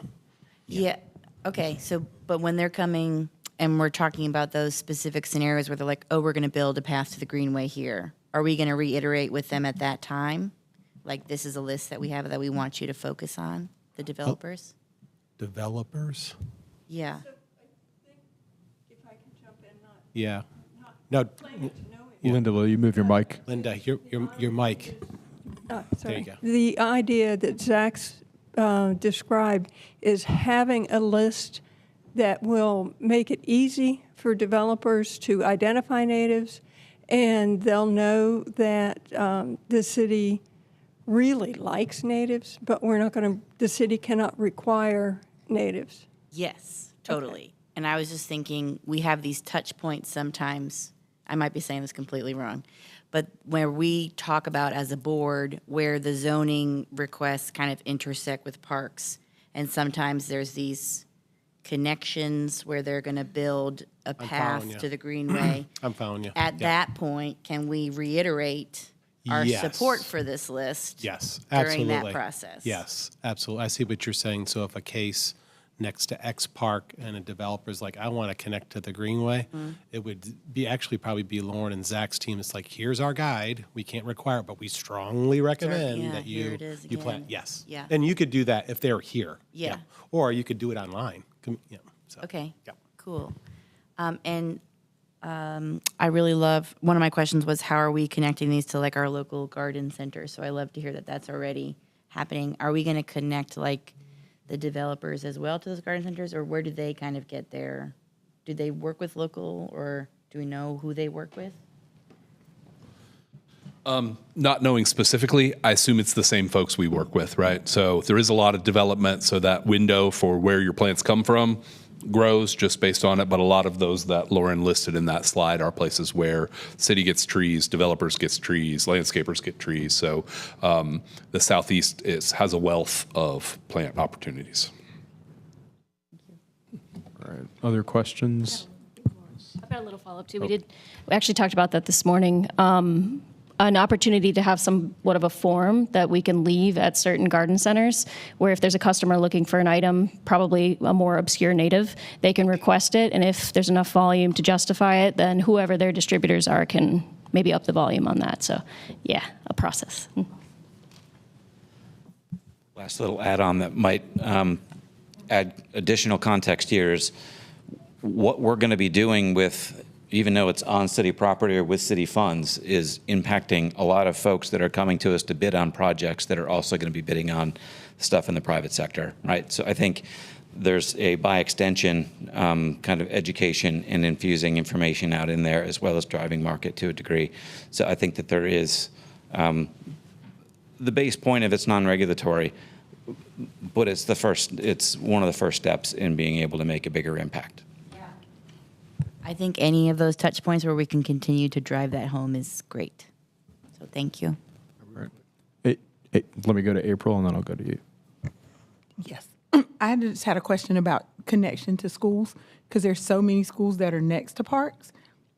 How do you think the schools could help, beyond Earth Day? Because all the teachers are going to be looking for stuff for Earth Day, but you've got a lot of schools now, you've got a lot of schools now that are designated environmental. You have a lot of magnet schools being redesignated for different types of things related to the environment. So how could the schools connect to help get the word out? That's an excellent question, and I think the answer to that will be our partners with our nonprofits and getting everyone excited about the education that we're providing. From a city lens, we can't mandate from, of course, a Wake County Public School, but we can definitely provide the education, the support from teaching a class or working with our nonprofits to advocate and share the information. So I think that's the touch point on how we can align. All right, Bob?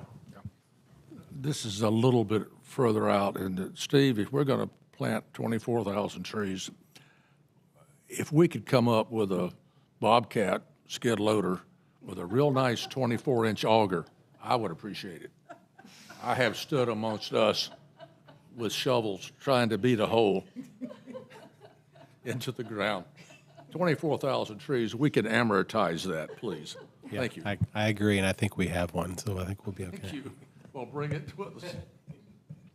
Any other questions? I want to follow. Go ahead, Steve. Steven. On Kate and Linda, I follow the messaging, and we can work on that adjustment because we don't want it to be lost that there's a whole community strategy that they've put together, and we can fix that.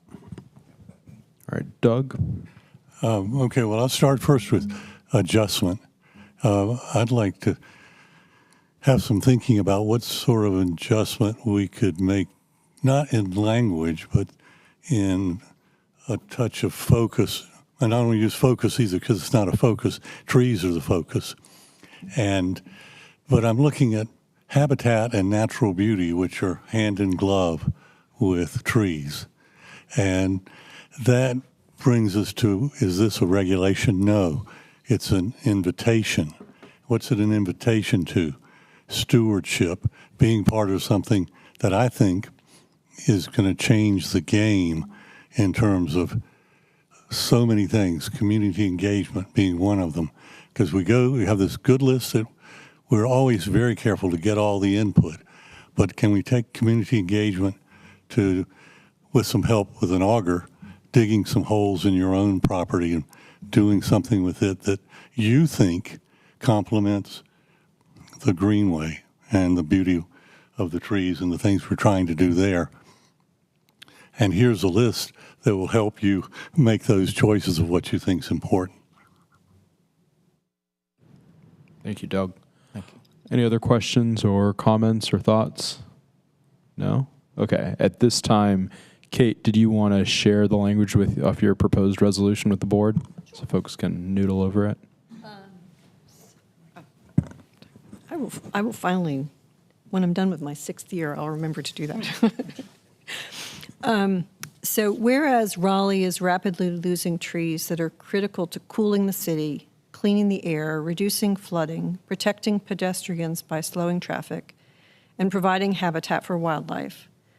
Whereas the Leaf Out program envisions planting more trees on state, county, and city land and also encouraging residents to plant trees on their own properties.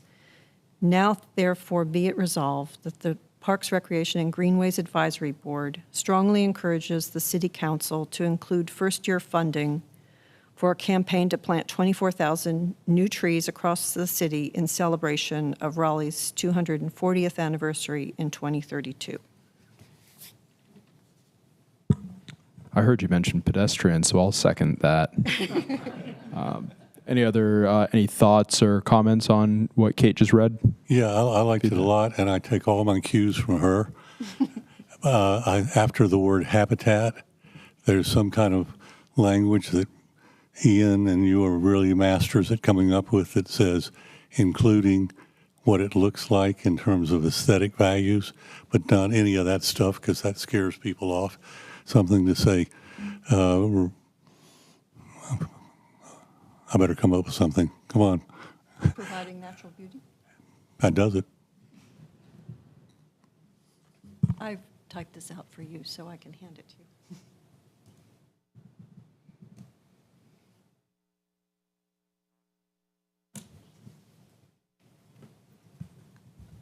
Can I add one more thing? Yeah, absolutely, Doug. I think this is such a milestone, and I really, really commend Charles for doing that. I sent him a little note saying, this changes the game.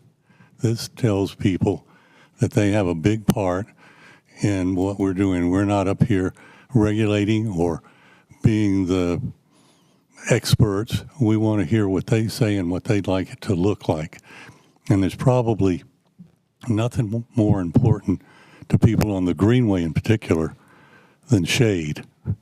But they also like it to look harmonious and like they're in nature, not as our Michael Van Valkenburg said for the Dix Park, it's not an escape from the city, it's an escape in the city.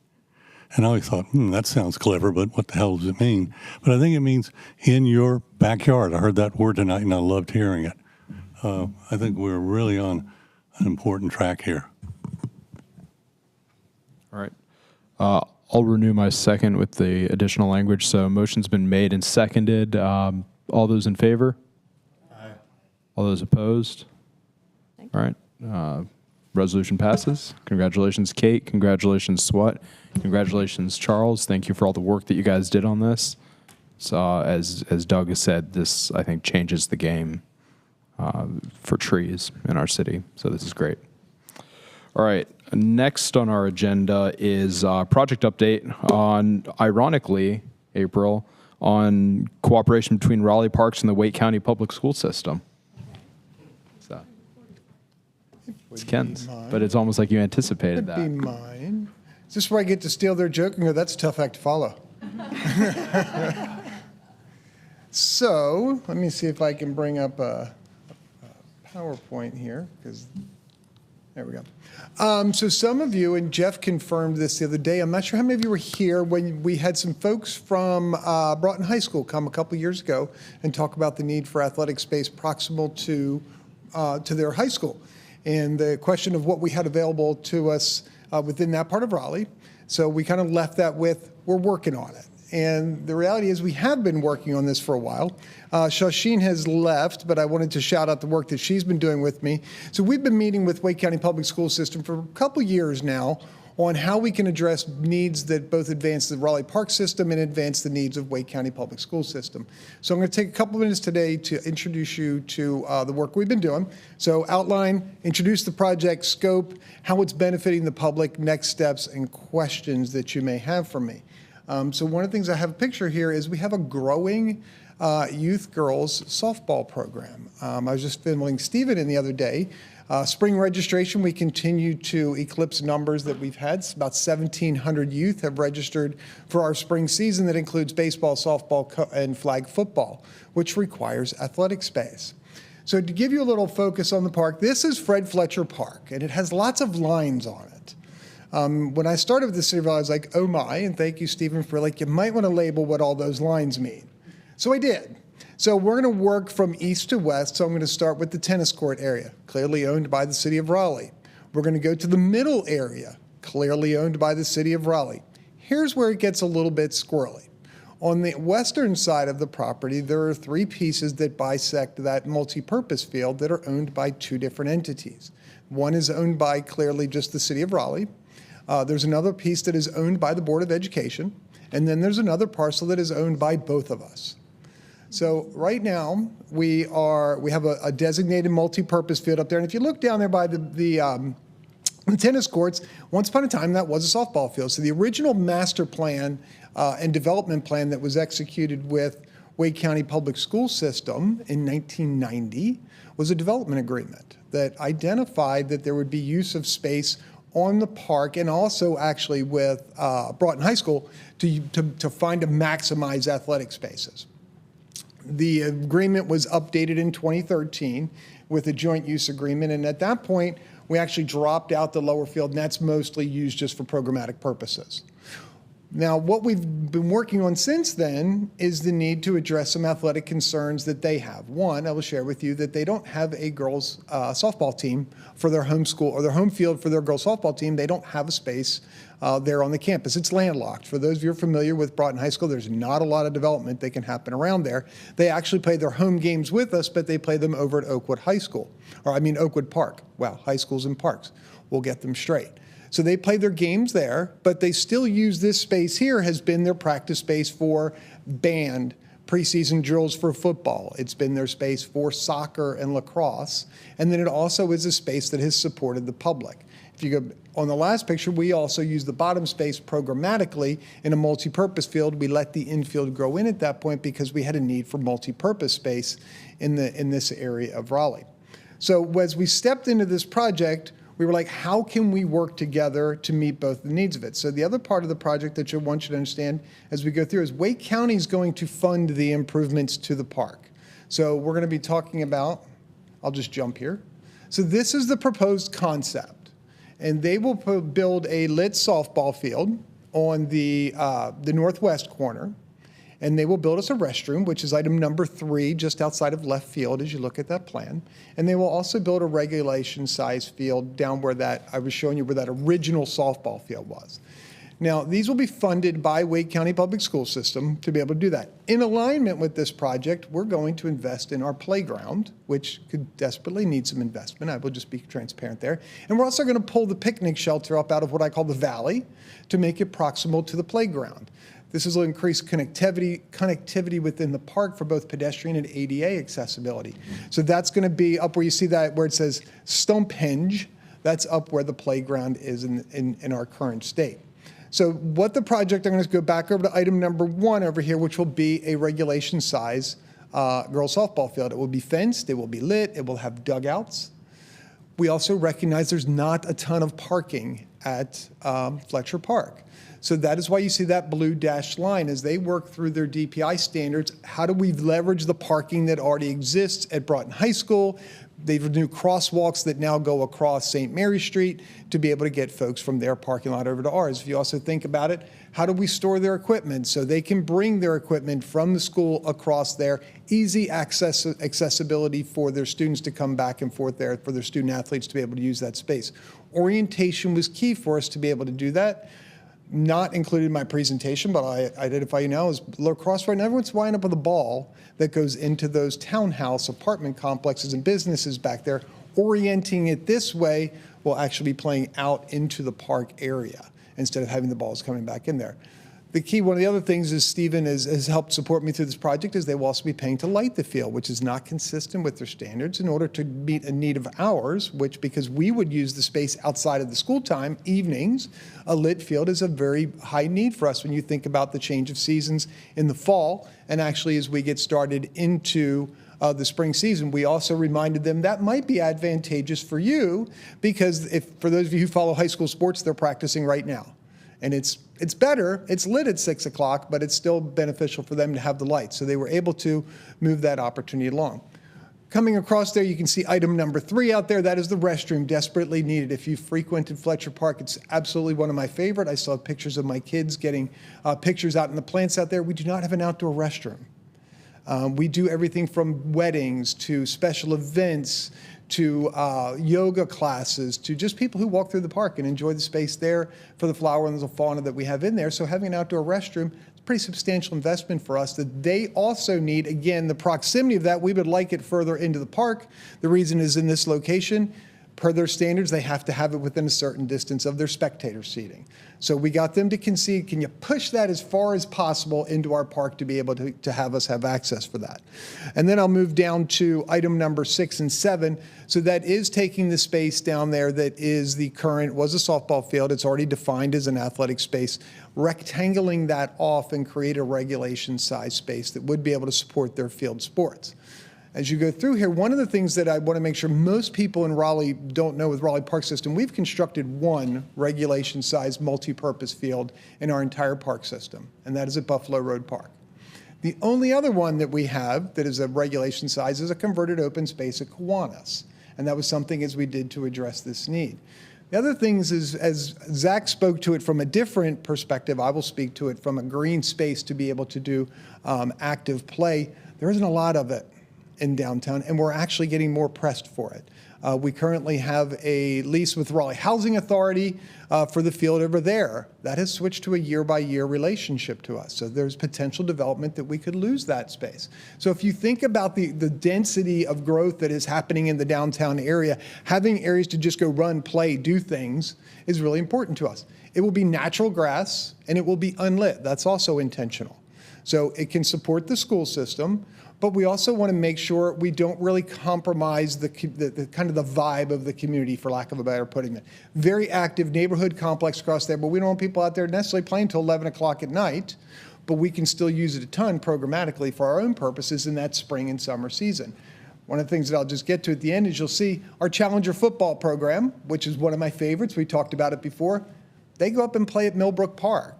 Right? How fun would it be for them to have a space this close to downtown to be able to do their activities on a regulation-sized program? And as I just alluded to, and Ryan Reib, who you met as our athletic director, flag football is continuing to see significant growth. We play outside of Buffalo Road, we play football on our outfields, and that is just because those are our only lit spaces to be able to do it. Having a space like this where we could do weekend play is something that would be advantageous to us. So I've talked a lot about the public benefit, but what the other things bring is it leverages an existing relationship. So we do have a good relationship with Wake County Public School System, although sometimes it gets a little contentious, but we do work well together. We have several joint use agreements that we've developed over the years. So we both saw the need to advance the needs of both organizations. How do we work together to be able to make that happen? The other part of it is they have, in this case, they do have a specific need, and they've come to the table and said, we will pay for these improvements. I like to hear that because we didn't have dollars to invest in these, even though they were critical investments, considering that the restroom has been something that we know that we want to add. It provides for those improved athletic spaces to support programming and public use. Key to this, it's not just programmatic, it's public use. The last time we built an athletic field was 2007 at Honeycutt Park. So think about that. 2007, you're almost 20 years since we built an athletic space. Raleigh's grown a bit since then. This gives us the opportunity to invest in space that has already been defined for that athletic purpose and to enhance it and to grow it. And then I've talked about the pressure on athletic spaces through what's going on. And then as we've really looked for the opportunity from a continued public benefit was to advance our playground. We'll plan that out in our CIP, bring the picnic shelter up, be able to create a great experience for our families to use that space, especially when we think about the apartment complex across the street and just the general nature of that community. So with that, our next steps, I had to give you a shot of the Challenger football team out there playing, so how fun would it be to have them down that area? When it comes today, Stephen asked we come to give you guys an update of what we've been working on. We will inform City Council through their manager update process towards the end of the month, make sure they know what's happening on this, because we'll go starting to the public. So this is something we're working on. We're going to go talk to the public about what we're proposing, talk about the investments in the playground, the comfort station, how this is going to improve Fletcher Park, provide opportunities for recreation and programming. If everything goes well there, I get the joy of amending the current joint use agreement. That usually falls into my cube, and this is where we get to arm wrestle over things like use hours and maintenance requirements and things of that nature. But we'll amend that. And the key, I just want to stop here for a second on that. When I showed you that original picture that had all the little triangles on it, our planning folks have been very helpful to us because trying to build a facility across 3 property lines isn't easy. And so we went through iterations. Did somebody have to transfer the property to somebody else? And that was getting a little bit dicey. And they said, ultimately, if we have a document that identifies that we're going to play together and we're going to share the responsibility of this together, we can get this project through permitting. So we're very thankful for our friends over in the planning office. That'll go through 2027. If everything goes well, we'll be doing construction in 2028. And so that's a really aggressive timeline if we can work through some things. And that is all I have for you guys. Any questions you may have for me? Questions for Ken? Linda? I don't know what parks guidelines are on lighted fields, but I know that if this were going in a property close to me, I would be very concerned about excess light. So there's two things I can speak to on. One, we have the UDO defines when the lights can be lit. My water totally just splashed on my glass.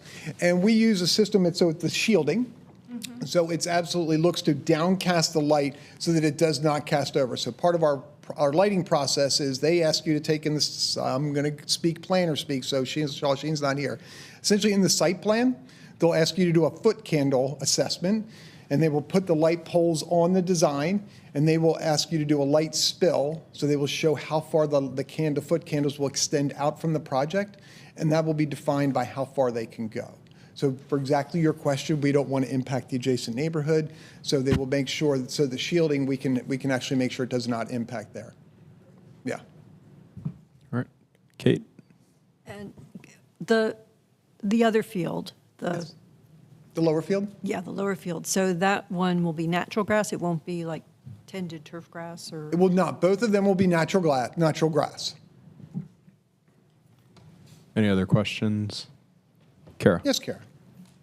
The public engagement that you have planned for, or that Wake County has planned, could that potentially change what this looks like? It could. The answer is yes. So that's why we've gotten to the public engagement.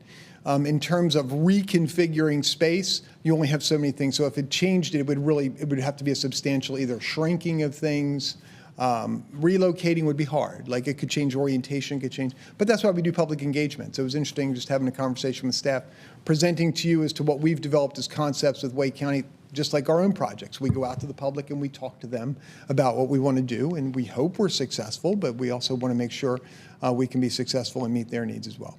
And they'll be leading that engagement? It'll be done in partnership. Okay. Cool. Because what we're going to do is marry up the things that we want to do, because we really do see this as something that mutually benefits both organizations. And as we go through, we want to invest in the park through the picnic shelter and the playground investments as well. Any other questions? Is there? Go ahead, Doug. Thanks. Trees. Yes. You have some great ideas of where to put trees here, particularly with respect to the topography there, where along the edges there's a 20-foot buffer into which I assume trees could be added as necessary to give that sense that you look for in a park of being in a sense of boundlessness and not hard-pressed by the world outside. What kind of planning for trees do you have in this project? So in terms of scope of planning for trees, there's actually very little vegetative impact on the project. So this isn't like a full park project, Doug, to where we're going in and evaluating the whole park and we're making investments across the entire property and looking for advancing planting projects. Now, if there is opportunity, I'm going to look to my parks folks. I just heard you guys need to plant 24,000 trees by 2032 or 2034, right? So if we do this, I'm going to go back to, I've been around a long time, Doug. Trees Across Raleigh were ways that we did it a long, long time ago. So when we look for areas, if Charles is looking to pull some stuff out of a more heavily maintained areas, those are things that we can look at as buffers to do it as well. And that would probably be outside the scope of this project.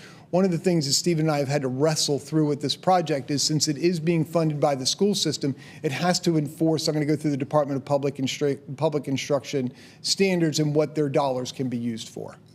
So if we were going to do plantings, that would be something that would come out of the city of Raleigh's budget to be able to advance that. And my 2 cents, since you asked the question, would be we could do that either through a volunteer effort or something that we could plan down the line. Because the other part of it is I am partial. It's a beautiful, beautiful park, and being intentional about maintaining the character. Trees Across Raleigh planted that whole buffer down by the townhouses and down through where I'm going to say the stream comes down there and ties down the hill. We planted those all through Trees Across Raleigh years ago. Ken, are there any safety concerns with the bathroom right outside left field? In case safety concerns, no. Design concerns, yes. So what we've talked about, and we've done this at Millbrook, Buffalo Road, and other cases, more than likely we're going to have to run a net. So where we've gotten to places where we're worried about windshields, things like that, we've extended up the fence line and used netting. It's much cheaper, much less invasive, and kind of goes away. It's actually why we started it at Walnut Creek when we did the renovation there, went to netting in the backstop instead of just I'm going to say an ugly fence. But we've already talked about the need to do that. Cool. All right. Any other questions? All right. Thank you, Ken. Great. Thank you, guys. All right. Next up is the approval of the meeting minutes. Is there a motion from somebody who read the minutes to approve those minutes? Motion to approve the minutes. The motion's been made. Is there a second? Second. All those in favor? Aye. Anyone opposed? All right, that passes. Now it is time for our director's report. We know everybody read the minutes, Chris. Thank you, Mr. Chair. I'll go through, usually try to hit the top 10 items.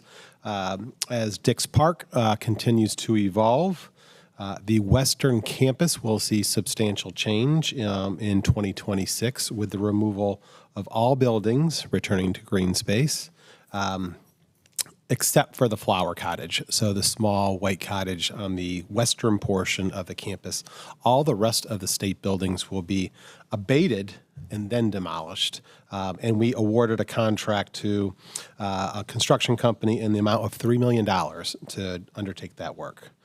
Additionally, I presented to the City Council on an update of our agreement with the Dix Park Conservancy. It does not change the relationship with the Parks Board, still has an appointment to the Dix Park. It's currently called Leadership Committee. It's going to be reformed and reconstituted to be called the Dix Park Commission, and we're adding another community representative. We also, similar to Tucker, we are not demoing it, but we are getting rid of a lot of lead paint and asbestos. That is a project that has been out there for quite a long time. It's quite expensive. It's a $700,000 project for us to remove all the lead paint and asbestos on the historic home. The council had to approve for us to apply for the grant, which you supported tonight, so thank you for voting in favor of that. Summer camp, for those of you that have young children, registration open this week, Monday, Tuesday, and Wednesday. Out of our 15,000 available spots, we've already registered almost 10,000 campers, so very successful week. And interesting, I did not know this one. I love reading the ones I wasn't aware of, but we had the 45th annual Run for the Roses 5K. It is one of the oldest 5Ks in the Triangle, and as every female that finishes, following with Valentine's Day, they get a rose at the finish line. So, and that was held at Walnut Creek Athletic Park. Happy Black History Month. We have a whole page stood up for our activities. We had an event at Chavis Park on the 19th for MLK Day. Chavis had another event on the 7th. I hope that you can make it to Tarboro Road on Saturday for their event. I can't remember 30 plus years of Miss Rainey's event. It's wonderfully attended. There'll probably be over 100 people there. Some of the things we're doing is looking at some of our different brochures and trail maps, and we have a wonderful new nature preserve map for Horseshoe Farm, which is now online. If you are interested in nominating artists, it is the Raleigh Medal of Arts timeframe, and we are taking nominations through the 30th. And I drove and saw this weekend, but there's a new installation of public art out at Annie Louise Wilkerson Nature Preserve that was done by our artist in residence, Scott Hazard. It's beautiful, overlooks one of our fields or our meadows.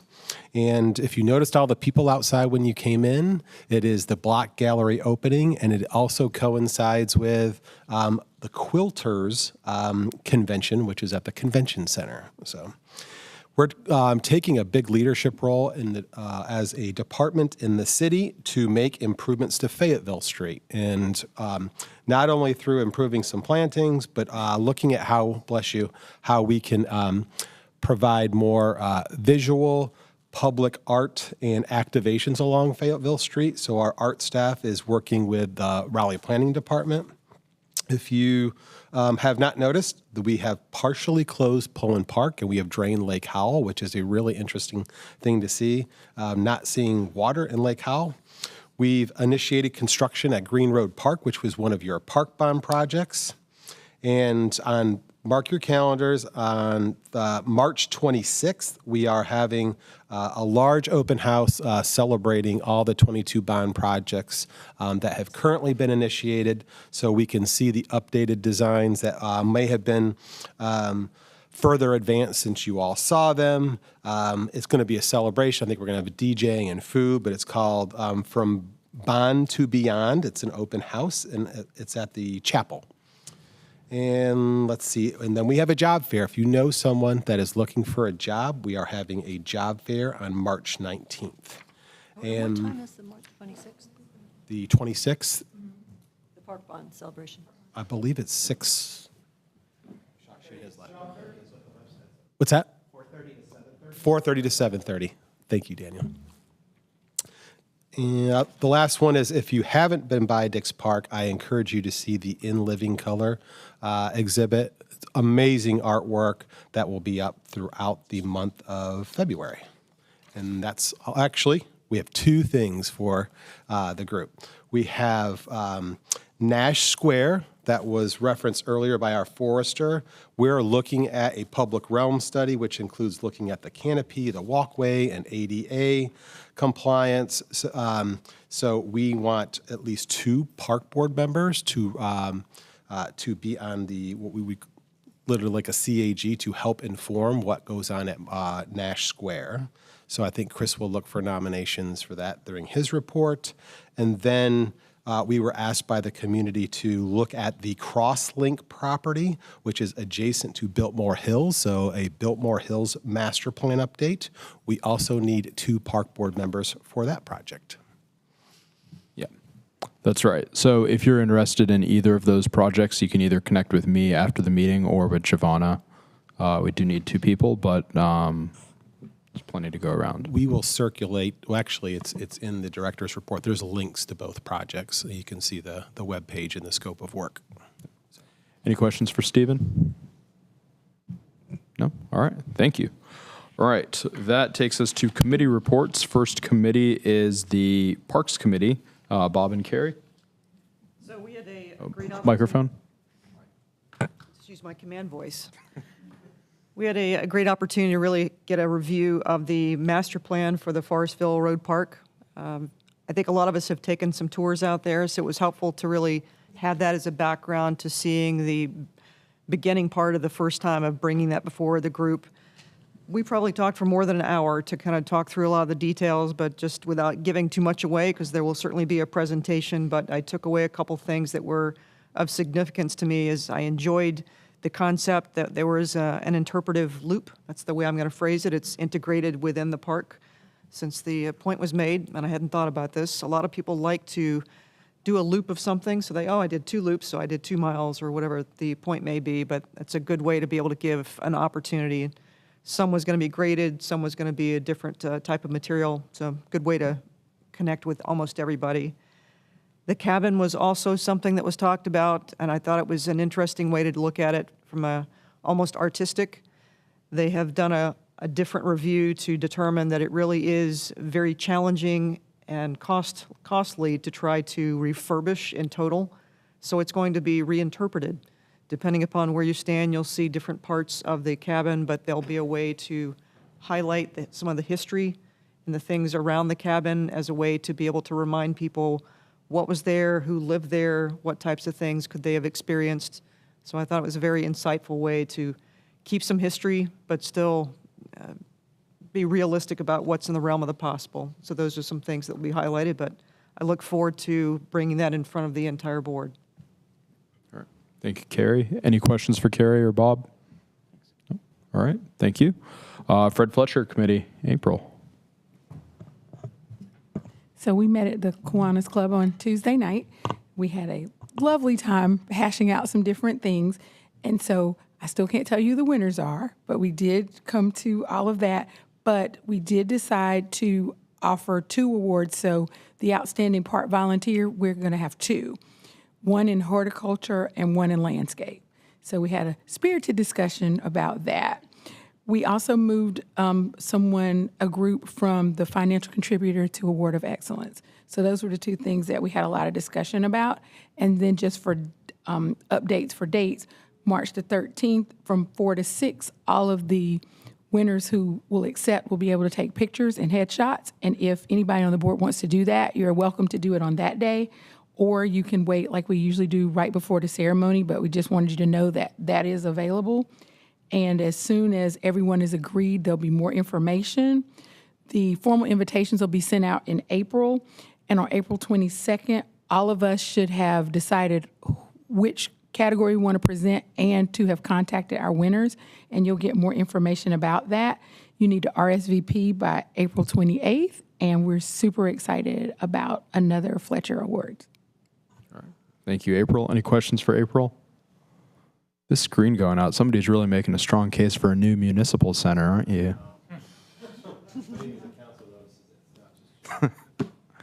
All right. Next committee, Greenways Committee. Jeff. We had a relatively brief meeting, partly because we were a little lightly attended, so I would encourage anybody that's looking to join a committee to check out the Greenway Committee. But we spent some time going over the leaf out. We saw the same presentation that we saw today. We adopted our goals for 2026, two of which are really focusing on Greenway detours and closures, and we're going to lean into Frog to help supplement what the staff's doing for communication there. And one of our other major objectives for the year is to really dig into the collapsible bollards, and that's coming up in our March meeting. All right. Thank you, Jeff. Any questions for Jeff? All right. And Sustainability Committee. Kate. So I think the staff did a great job of presenting what I would have said. But we don't have a meeting in March because the city council is going to meet that day because of the primary being on their normal meeting day. And then if you would put March 17th on your calendar, that's the day for the city council meeting when they're going to hear about leaf out. And we're encouraging people to wear green. And now I'm forgetting what time of day it is. It's at 1 p.m. and it will likely be under the report and recommendation of the city manager, which is kind of the middle of the meeting. Middle of the meeting. I just cannot judge where the middle will be. Different shade of green than all the St. Patrick's Day people, or? Whatever green works for you. Actually, that's perfect. Yeah, people won't know the difference. Yeah, exactly. All right. Committee reports and liaison reports. Arts Commission, as Stephen mentioned, the Medal of Arts nominations are open right now, but the bigger news is that Steve Breckbeal has agreed to be the new Arts Commission liaison. So moving forward, he's going to be in the agenda delivering this report. BPAC, Bob. Bicycle pedestrian, I think some of you have seen it, but Campo gave a presentation on the work being done for the Triangle Bikeway. Basically the eastern section that would be from around Morrisville into Raleigh to just about the western part of the University of North Carolina State campus there. And it's a large project. There was discussion about the width of the project. The general feeling was to keep it as wide as possible so that multimodal activity could take place without people having problems with interference. They'll be getting back on that in a few months, but certainly it's a major product with a long-term lead. I think we're looking at probably 15 years at least on doing some of that. But that was the primary thing. Thank you. All right. Thank you, Bob. Dick's Leadership Committee was canceled because of ice, so no report, but they're meeting again next week. Historic Resources. Weather ice, yeah, not ice raids. Yeah. Stephen mentioned about Pullen being closed. It reopens in April. If it were open, you would be able to see that the new electric train is there. Pope House reopens in May. And Top Green is going to shut down in July and for its bond project, and that's a 2-year project. All right. 2026 Environmental Awards Report. Do we have? So we're looking for one representative to represent the Parks Board on the Environmental Awards jury. They will meet Thursday, March 12th from 4 to 6:30, and applications close February 22nd. So if you're interested in being the juror for the board, please let me know, and I can send your name over. All right. Go ahead. I think I saw they extended the application time period. Okay. Next report is Ian with the Work Plan Committee. Hey, so I will start with the ask that I am looking for 3 to 4 people, ideally a mix of new and established board members. Work plan is our sort of our guiding document for board meeting agendas and also committee agendas. I'll describe the general cadence so you can think about it if you want to do this. We're going to get the operational priorities from Stephen in the Parks Department in March, and then we will kick off after that with an in-person meeting as a committee to set our focus areas and any updates we want from there, or major updates, I should say. And then from there, it's going to go to the 4 standing committees. So the committee chairs and their groups will be able to come up with the focus areas that they want to prioritize for the coming fiscal year. In terms of time commitments, like 2 meetings in person, probably just coffee, and then some emails and homework. So it's not a big lift, but you get to shape what we do next year. And I think that's it. The end goal is that we are going to have it done in mid-May so that we can present it at the board retreat, which will be sometime around late May, early June if need be, so that we can approve it here in June. And don't all rush to volunteer, but just send me an email if you're interested. Yeah, please do let Ian know. That's probably the most important out of all the volunteer opportunities that were presented tonight. We do need to get the work plan done. It's a fun experience to be able to take part in it. And as Ian said, you don't have to be on the work plan committee to help shape the work plan. Obviously, the sections of the work plan are going to go to standing committees. Everybody here is on a standing committee. But if you're on the work plan committee, you have a chance to kind of do a little bit more tweaking and kind of molding of the plan. And obviously, you guys have heard the refrain, that's not on the work plan. We're not going to look at that. By being on the work plan committee, you increase the odds of making sure that you don't run afoul of the work plan. Hey, Chris, can I make a suggestion that I feel like we've heard 4 or 5 different appropriate asks? Maybe we can get a consolidated list of these are the volunteers we need, so that way nothing gets missed. I'll send that Yep. follow-up tomorrow. Thanks. Yep, great idea, Carrie. Okay, any questions for Ian? Okay. Parks Bond Engagement Liaison Reports. Probably also only Ian and Bob. Did Forestville meet again? Oh, of course. The Forestville Road, CAG completed its work and had the extensive presentation. I believe the document is 647 pages for those of you who go through page by page. And we went through it, and it's a good read, very interesting, educational also. Some of the back of it is lists and things as such, but we asked that it be brought back at the meeting in March. I believe it's March the 5th, where we will look at it again, and there weren't any major problems brought up, but that seeing that it comes back in March, we will be looking for approval at that point and forwarding it to this group in March also. And also, I believe the schedule would allow you to determine how long you wanted to hold it before voting that way also. Okay, Thank you. fantastic. Thank you, Bob. Any other reports? Okay. Chair report, I don't have a lot to say except keep your eyes peeled. We are wanting to do another board retreat. Some of you guys have been on the board in the past when we've done this. It's usually a fun and I think highly productive experience where we get together as a board. We get to know each other better. We also hang out with staff. We get to know staff better. We get to know policies better. And I think there's a lot of better cooperation and collaboration that comes out immediately after one of those retreats. We're looking to have that in May.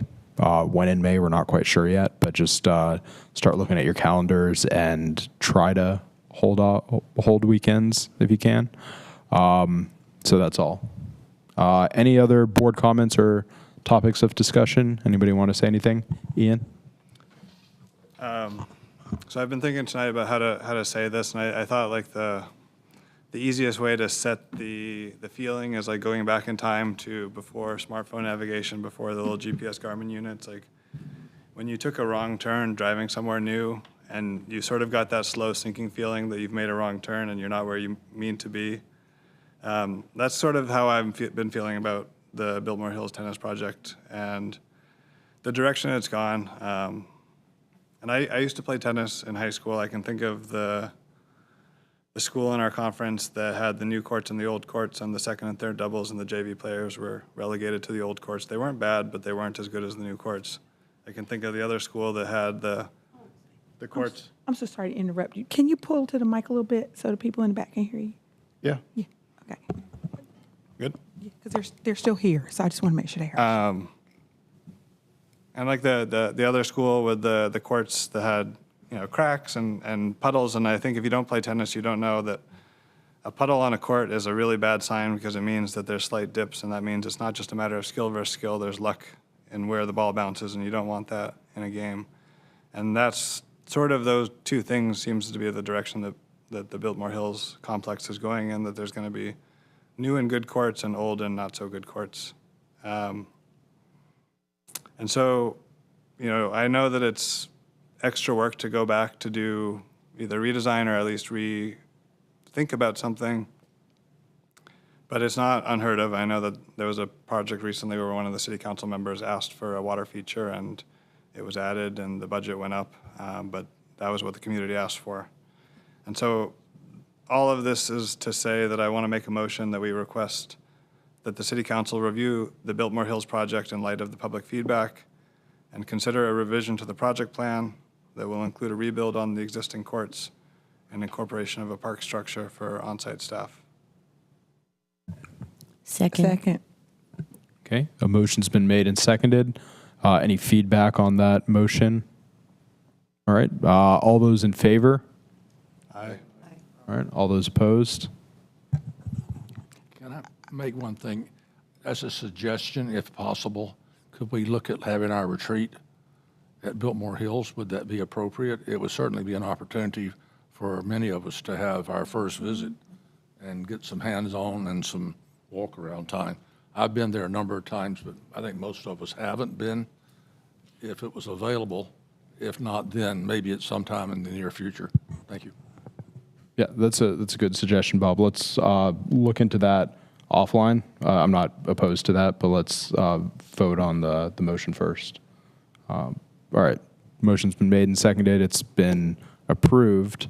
So that, yeah, let's, yeah, all those opposed, sorry, all those in favor of the motion. It's been made and seconded. All right, all those opposed. Okay, no hands. Okay, so that motion has passed. So that's a motion that I guess, Ian, if you want to kind of get the exact wording of that to Giovanna so that she has that. That way we have something that goes forward. Okay. Yeah. Go ahead, April. So I'm so glad, because everything they were saying, he was so eloquent, but I was thinking the same thing I did mention at the last board meeting about when we were going to go visit. So that would be great. And if that meeting cannot happen, my question is still the same. When can we go visit? Because we have done that for other projects. And I think we should do that. And it was my very first job. I don't know if Ken's still here. So I am a product of exactly what the presentations were talking about. I was a camper at Tarboro Road, then a junior counselor at Biltmore, then a director, and then all the things. So, and then a trainer who wrote some of the first training for the seasonal staff. So I'm a whole team Biltmore, but also for the equity of it all. As many times as we went out with Adam for the other project, we could at least go out once as all the new board and as a board to see that. So whether the meeting can happen there or not, it would be great for us to get that other piece on the books. Thank you. Yeah, I was going to say, you don't have to go out with, like, you can go out as pairs. If you go out together, it is a public meeting. Okay. Yeah. You know what I mean? Yes. Yeah. Yeah. So let's just like we did it. You mentioned with the other project. If you guys want some guidance from staff, I think we can organize that in terms of pointing out where new courts are going to go, where the old courts are. If folks aren't familiar with Biltmore Hills, but we absolutely can do that. And then for what Bob just suggested, if we can look into the availability of the community center there for any of the dates in May, that would be great. I'm not opposed, and it doesn't sound like anybody else is opposed to having the retreat there. Of course, knowing they have programming, so there might not be possible. Kara. I'm sorry, I missed our last meeting in January, and we were supposed to have a focus group meeting for Biltmore Hills in January. That was also canceled because of the weather. Did I miss, have we made some decisions, or we're just still discussing things? Nothing's been decided fully. On the for Biltmore the Hills- tennis. The courts. tennis is actually an approved project that's in design right now and permitting. The project that you are talking about is a master plan for the park. For the overall park. That's correct. Okay. And that was canceled because of the weather. Yes. Okay. Anything else from anyone? Okay. Then this meeting is adjourned. And good meeting, everyone.